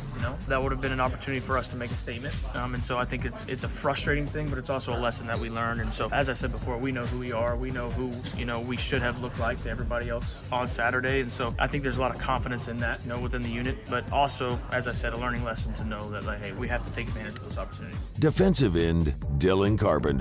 Yeah, we have to do that better this week. It was a problem last week, so we got to step up our game, and we're working on that, working on breaking down, tackling, just fundamentals, and just going back to the basic stuff to allow us to be the best version of ourselves. Cornerback PJ Woodland. We just going into work every day, we just going into work and trying to get the dub each week, So our motto has been 1-0. So we just going each week trying to be 1-0. Quarterback Garrett Nussmeier. Yeah, anytime we go on the road, it's an opportunity to go out there and take over, to establish your dominance, take over a place. And as I said down there, just that feeling of making a big play and silencing the crowd, there's nothing like it, whether it's a dagger at the end of the game or a game-winning touchdown or anything like that. There's no feeling like that. So obviously I love playing in front of our own fans, but whenever we do have to go on the road, I look at it more as an opportunity to get to go do that. Defensive end Dylan Carpenter. We have a lot of great guys. I mean, everybody's just competing against each other, which allows us to get better. And I feel like that's allowed me to really fix my game and fix my mistakes and allow me to compete with the bigger, better guys. So it kind of helped me as a player as a whole. Quarterback Garrett Nussmeier. Leading the offense the correct way, being the guy that can orchestrate this offense into what it truly has the potential to be. And so I think that's my goal, nothing else. I've said it many times, I didn't care about awards or things like that or focus on all this individual stuff. My goal was to be the best I could for the LSU Tigers and LSU offense. And so that's where my focus is. My focus with my teammates, my focus with my coaches and getting better and trying to continue this. At the end of the day, you can say whatever you want about us, but we're 5-1 and we got a great opportunity ahead of us. And so that's my goal and that's what I'm looking forward to. Talking Tigers. Eagle 98.1 Game Day. Flight by Yingling is raising the bar by crafting the next generation of light beer. With only 2.6 carbs and 95 calories, this is premium refreshment 6 generations in the making. Flight by Yingling. Raise the bar. Parrish Construction and Roofing. This is Coach Kim Mulkey. Go to parrishbuilt.com for all of your roofing needs. From your hometown, parrishbuilt.com. My father, J.B. Falgu, had a vision of growth for First American Bank and the communities we serve. The bank's foundation was built on his legacy of compassion, loyalty, and dedication. Through his years of leadership, First American has prospered to heights even J.B. could not have imagined. I know my father would be extremely proud of the customer service and financial stability that First American provides to Southeast Louisiana. We continue to thrive because of the legacy of J.B. Falgu. 104.5 ESPN Baton Rouge and First American Bank and Trust bring you the Heart of the Game Award, recognizing student athletes who deliver when it counts. Nominate your game day standout at 1045ESPN.com by the 21st. We'll choose 5 male and 5 female finalists, and then it's up to the fans to vote for the winners. Each winner gets a $250 gift card, a custom award, and the spotlight they've earned. Presented by First American Bank and Trust, a banking tradition since 1910.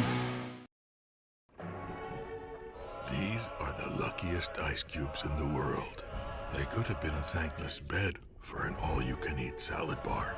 But instead, they've been called upon to cradle and cool a crisp, refreshing Dos Equis.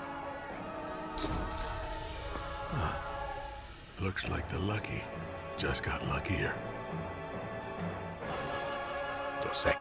98.1. Eagle 98.1 Game Day.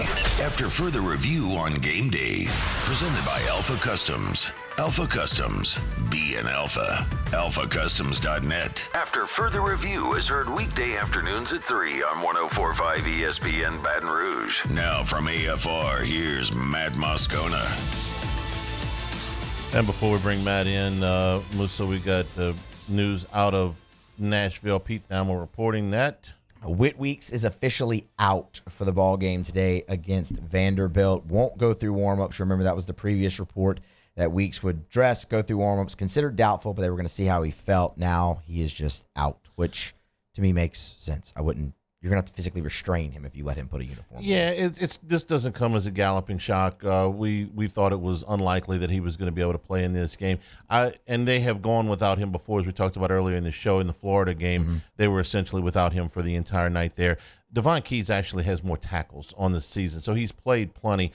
Gordy was talking earlier about eye discipline, and I think that's important. But it is worth noting that they're going to be without Weeks, and they're going to be without Bernard Gooden as well. So this is now 2 pieces in your defensive middle that we're assuming Gooden will not go today either. This is 2 pieces in your defensive middle that you're without. You are, and man, being without Gooden's tough. But you look at it, and they're going to have Buddy Mathis kind of rotate in there. I would think, he's played 60 snaps this season, but I would think they handle that kind of like they have Dylan Carpenter on the edge, where you rotate your 3, and when they need a breath, you put in Buddy Mathis maybe there. But if you have a guy who's played in 6 games already, that's a pretty good one to fill in. Also like the way Jacoby and Guillory played last week. I thought the upperclassmen really brought it last week. Let's go up to Nashville and bring in Matt Moscona. Matt, good morning. How are you?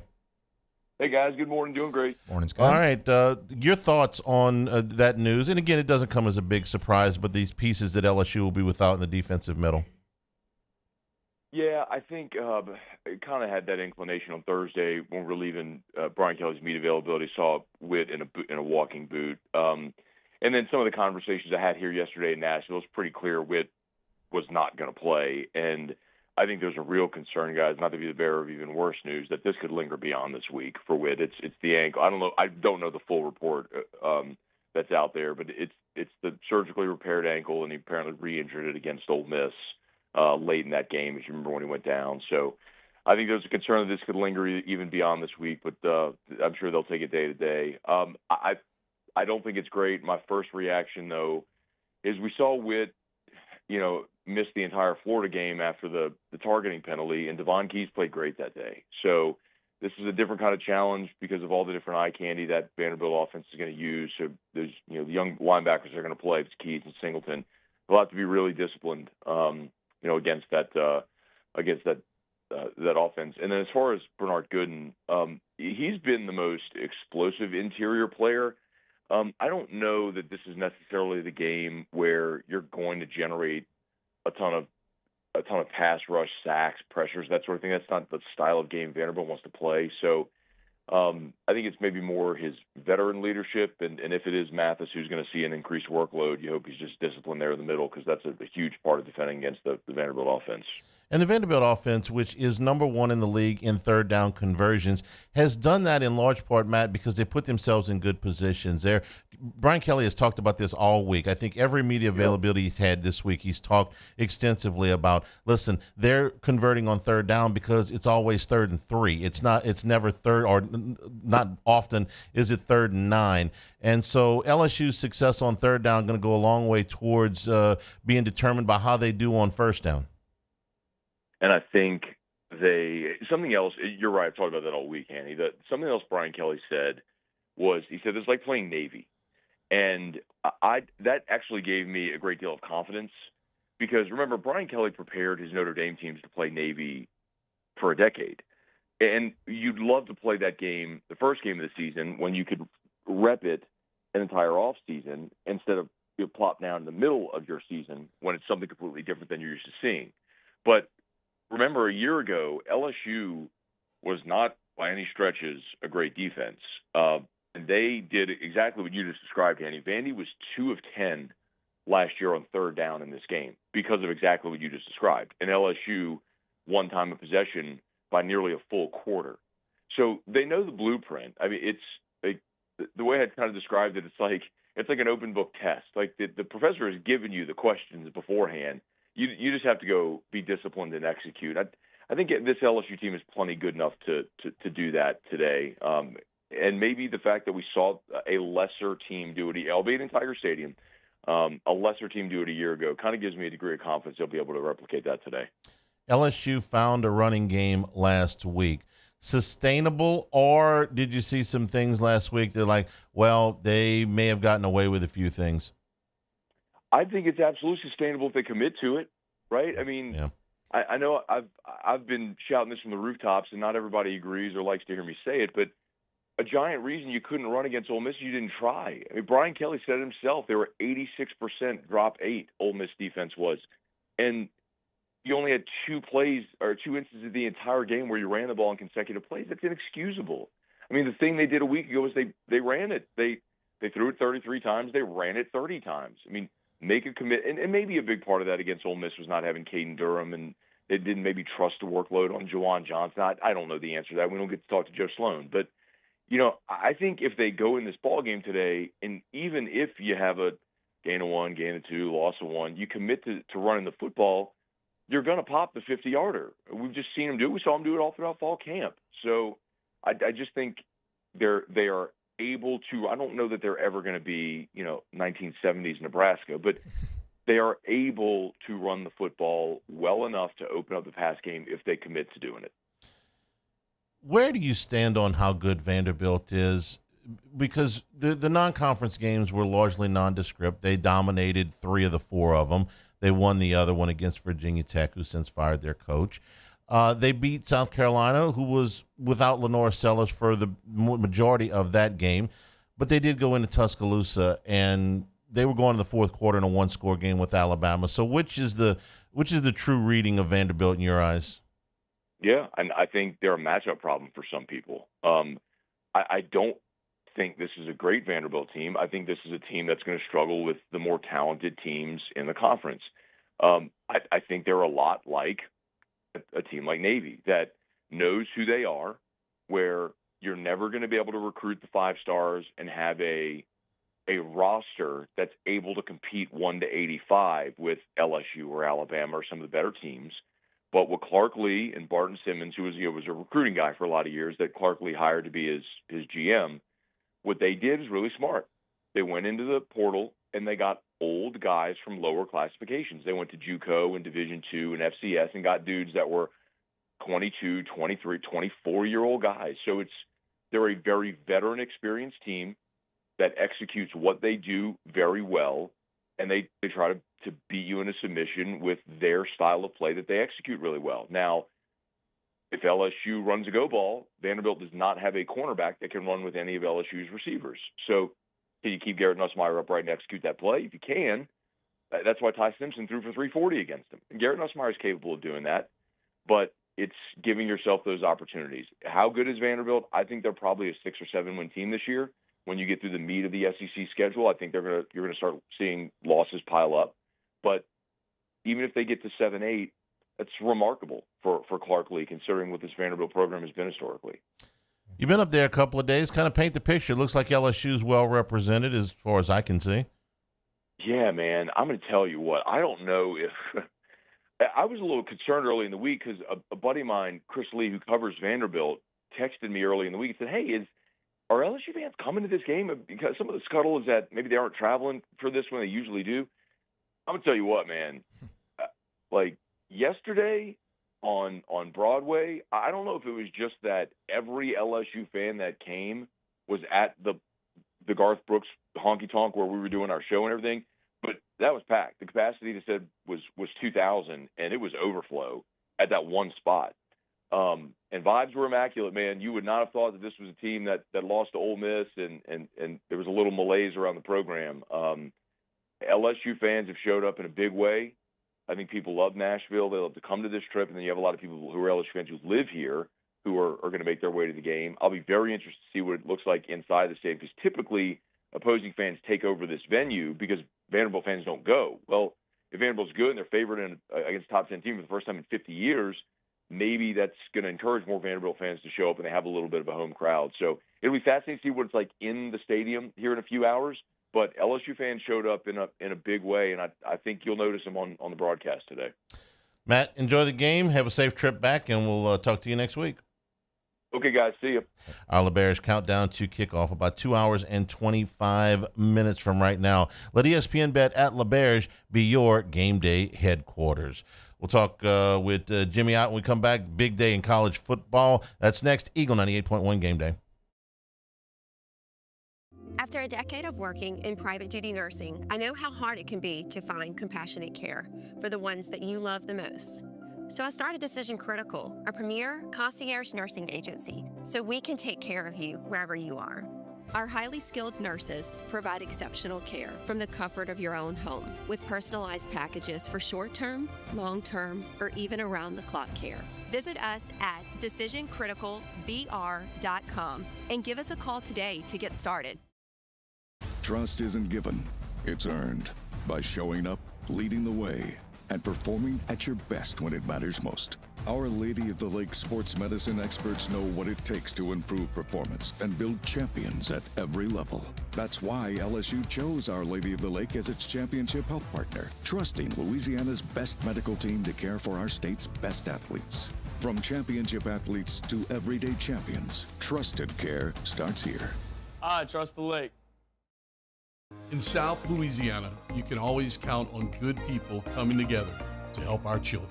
At Dreams Come True, we grant wishes for Louisiana children with life-threatening illnesses. But to do this, we need funds. That's why we're trying to raise $100,000 for Dreams Come True by giving away the Blessed Builder School. Make your backyard's dream come true while helping our kids. Just go to dreampoolla.com and you can find out how your $25 donation might help win you a Duplessis pool. Every winner knows a great play starts with a solid game plan and the right team by your side. At Sunshine, we're here to keep your operation running strong. From tractors to harvesters, we've got the John Deere equipment you need to tackle every job with confidence. Because when the work's done right, there's more time for the things that matter, like cheering on your favorite team. Make Sunshine Quality Solutions part of your playbook this season and learn more about what it means to be powered by Sunshine at sunequip.com. Raising Cane's is our victory meal. Football fans are some of the most dedicated fans in sports. It's a fundamental quality we share, and that fuels every single order of our hand-battered chicken fingers. Wherever there's football, there's Raising Cane's. One love. Let's go. Breck teamed up to reimagine your parks, and you imagined big. With your help, we went to work, creating 12 beautiful community parks across the parish. A family-sized water park, miles and miles of trails, and parks just for your dogs. There are more places to splash, to explore, to run wild, and even soar. You imagined, we delivered. Gold. Breck, your #1 park system in the nation. Hi, this is Beth Serena. Welcome to my pool. 98.1. Eagle 98.1 Game Day.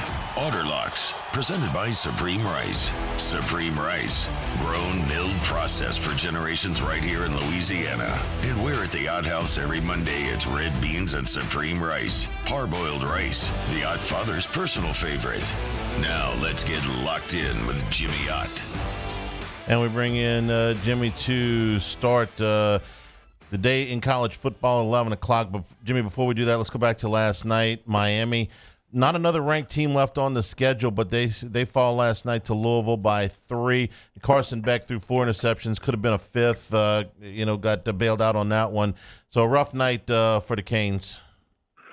Yeah, and and what we kind of identify with them as being one of the top 5 teams in college football this year at the line of scrimmage and only rushing for 63, 64 yards last night. I mean, the true freshman who should be, is reclassified, should be a high school senior, Malachi Tony, was unbelievable, kept him in it. But how about this, Charlie, as far as the odds are concerned? Carson Beck was sort of a co-favorite or tri-favorite with Ty Simpson from Alabama and Fernando Mendoza of Indiana at about roughly 320. He's 45-1 this morning. So if you want to look at a buy low spot with Carson. And look, they had a 5th interception that was negated because of a roughing the passer penalty. A bad one, too. I thought it was very, very ticky-tack on that one. Yeah. Of course, he threw an interception later on that drive, so I don't know if we're gonna double charge him for that. But he had a really rough go last night. Yeah, it was tough. He did, but he had. Look, man, we talk about it. It's a team game, and with things, and we talk about LSU a lot. His running game didn't help him out last night, so they had been for most of the season. I mean, they whooped Notre Dame at the line of scrimmage earlier this year, and so a surprise. They still control their own fate. They still are minus money to make it to the college football playoff, but Jeff Brom does it again. Hey, Penn State, you want a guy that beats ranked opponents, top 5 teams, go get Jeff Brom from his alma mater, Louisville.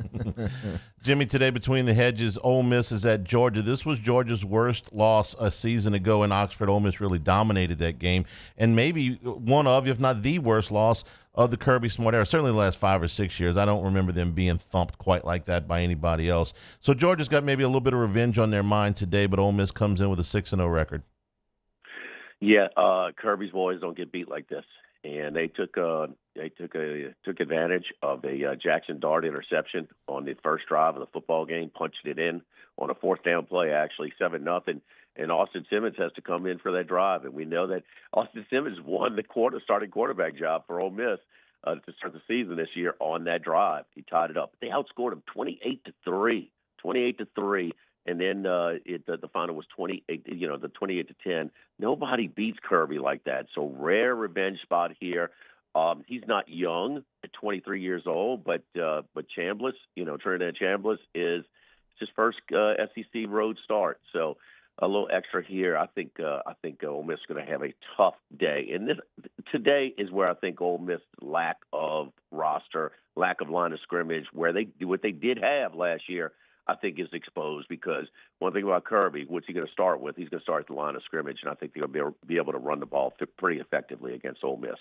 Tennessee and Alabama tonight in Tuscaloosa. Vols number 1 total offense in the league, 14th total defense in the league. What's the difference tonight in Tuscaloosa?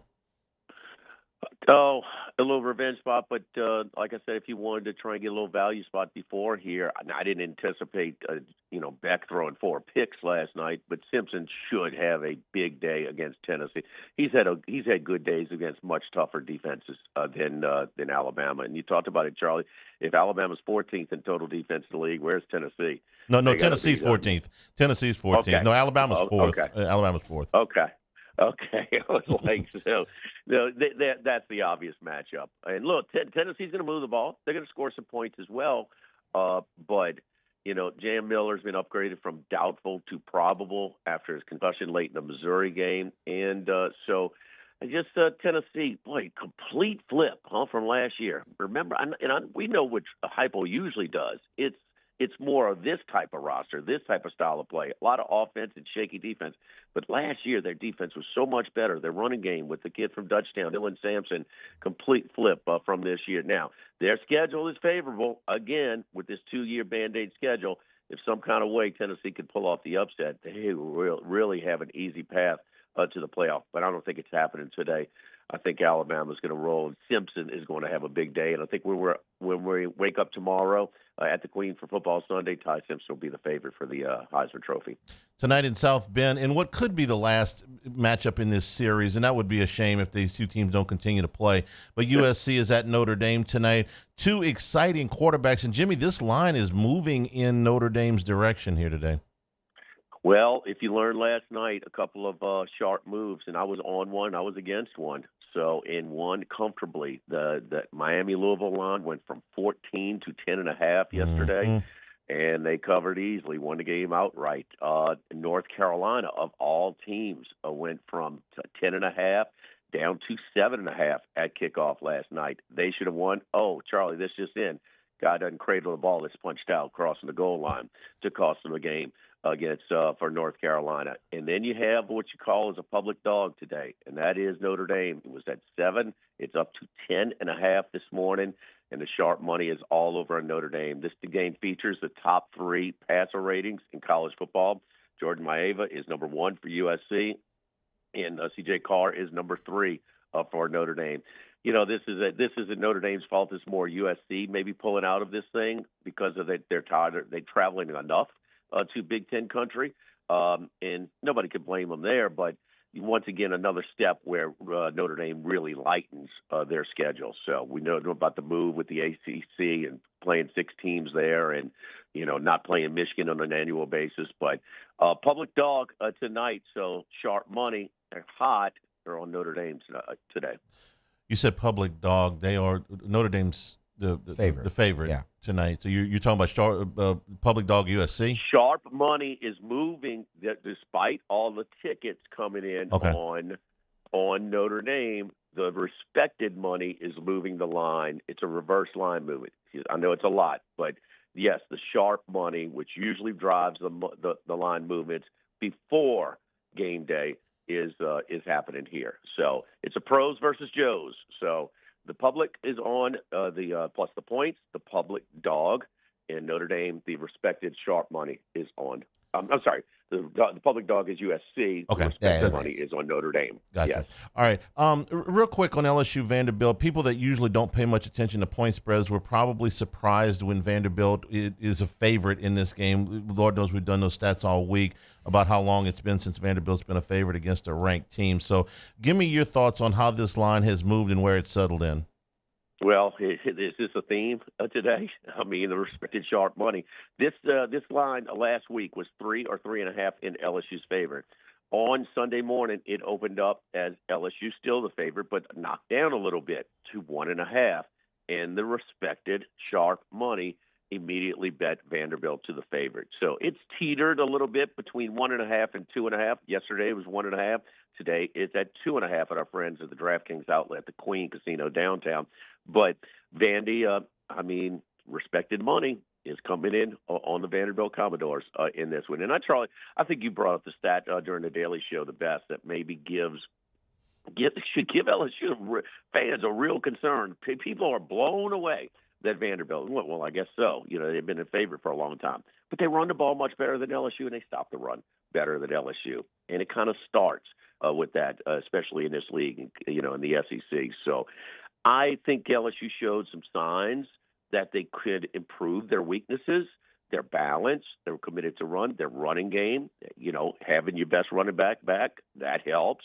Also, the having sort of what's becoming a Nussmeier's sort of security blanket in Trey'Dez Green, who's, even when he's covered, he's open. So just throw it his way. So I see some improvements there. And also the psychological thing. Brian Kelly, these coaches, they know the lines when it's convenient. And he's certainly letting his team know y'all underdog to Vanderbilt over and over and over. But still, the respected money has been hot. They are on Vanderbilt minus the points today. Auto Locks brought to you by Supreme Rice. Supreme Rice at SupremeRice.com. Supporting Louisiana farmers now and also supporting Louisiana farmers for generations to come with the Climate Smart program. Parboiled rice. Charlie, I got to watch games all day. Can you pick up the groceries if I send you the grocery list? I'm going to Rouse's later. Yes, fine. So, Supreme Rice, the parboiled rice is that restaurant quality rice. It's really, really good stuff, man. I love our folks at Supreme Rice. See you tomorrow at Football Sunday at the Queen at 10 a.m. Thanks a lot. See you then. All right. Take a break. Go back and check in Nashville when we return. Eagle 98.1 Game Day. We typically think of stress as being bad for us. At Our Lady of the Lake and LSU, we are researching how certain types of stress, such as exercise, can be good for our immune health.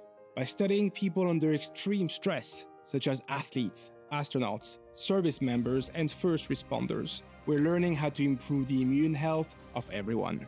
That's the power of research. That's the impact of champions. Together, we roar. At Luba Workers' Comp, our journey began over 30 years ago with a simple belief: our clients come first. At Luba, our business has always been focused on people, not policies. Through every success and challenge, we've continued to grow because we've stayed true to our values, committed to providing you with genuine dependability. Because your well-being is more than a priority. It's our purpose.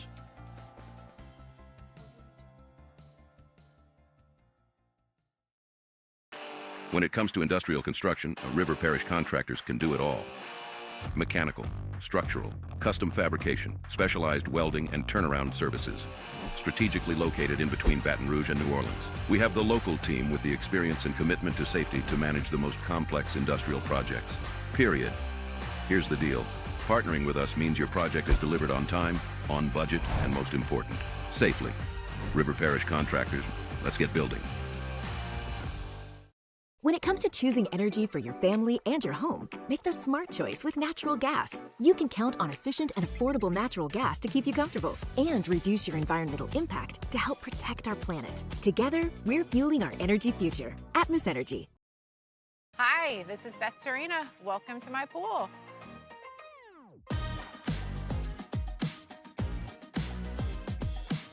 The first time I saw this beautiful pool, it exceeded every...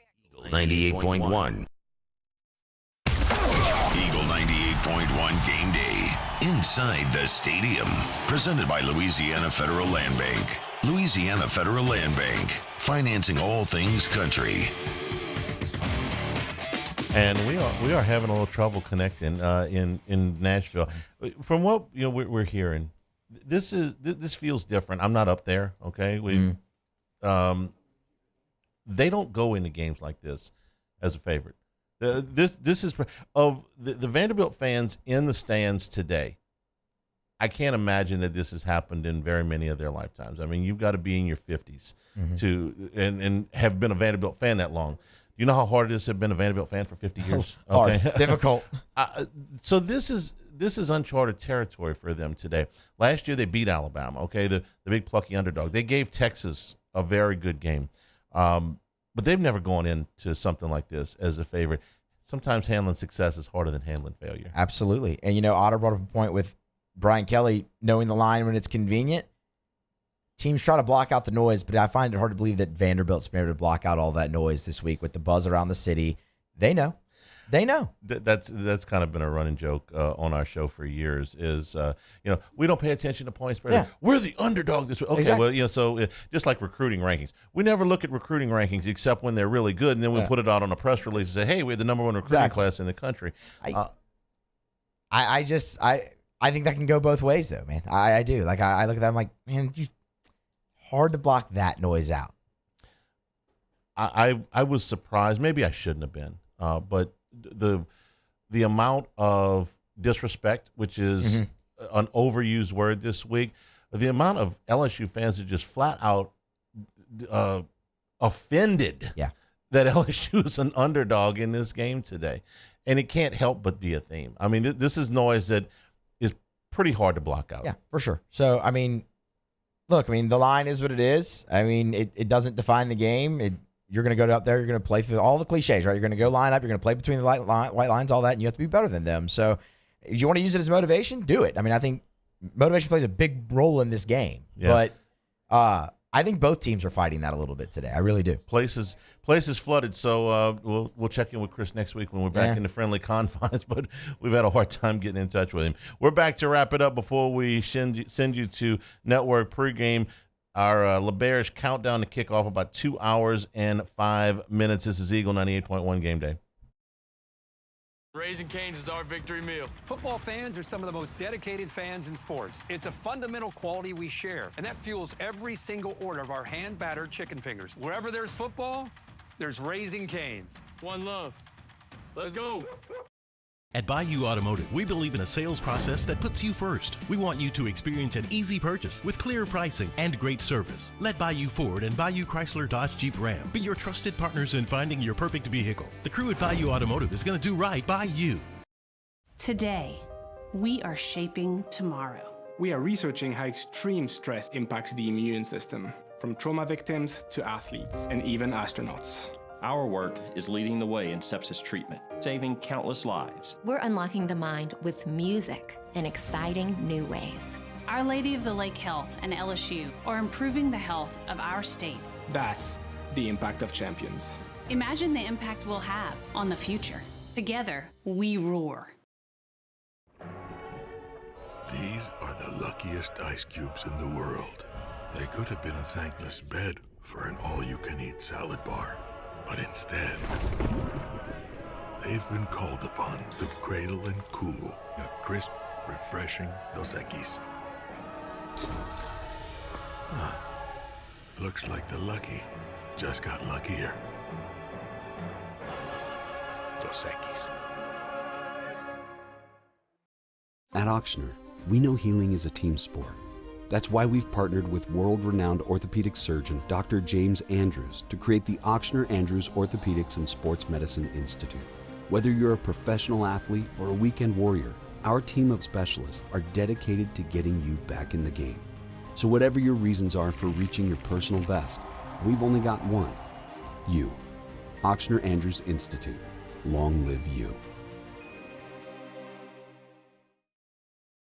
Need security services you can count on? With Veteran Security Services, you're always protected. Locally owned and proudly serving the Gulf Coast, they're not some big national firm chasing profits. They're neighbors protecting neighbors. From petrochemical plants and healthcare facilities to port and maritime operations, Veteran Security delivers reliable protection you can trust. Choose community. Choose confidence. Choose Veteran Security Services. Visit veteransecurityfirm.com. After a decade of working in private duty nursing, I know how hard it can be to find compassionate care for the ones that you love the most. So I started Decision Critical, a premier concierge nursing agency, so we can take care of you wherever you are. Our highly skilled nurses provide exceptional care from the comfort of your own home, with personalized packages for short-term, long-term, or even around-the-clock care. 98.1.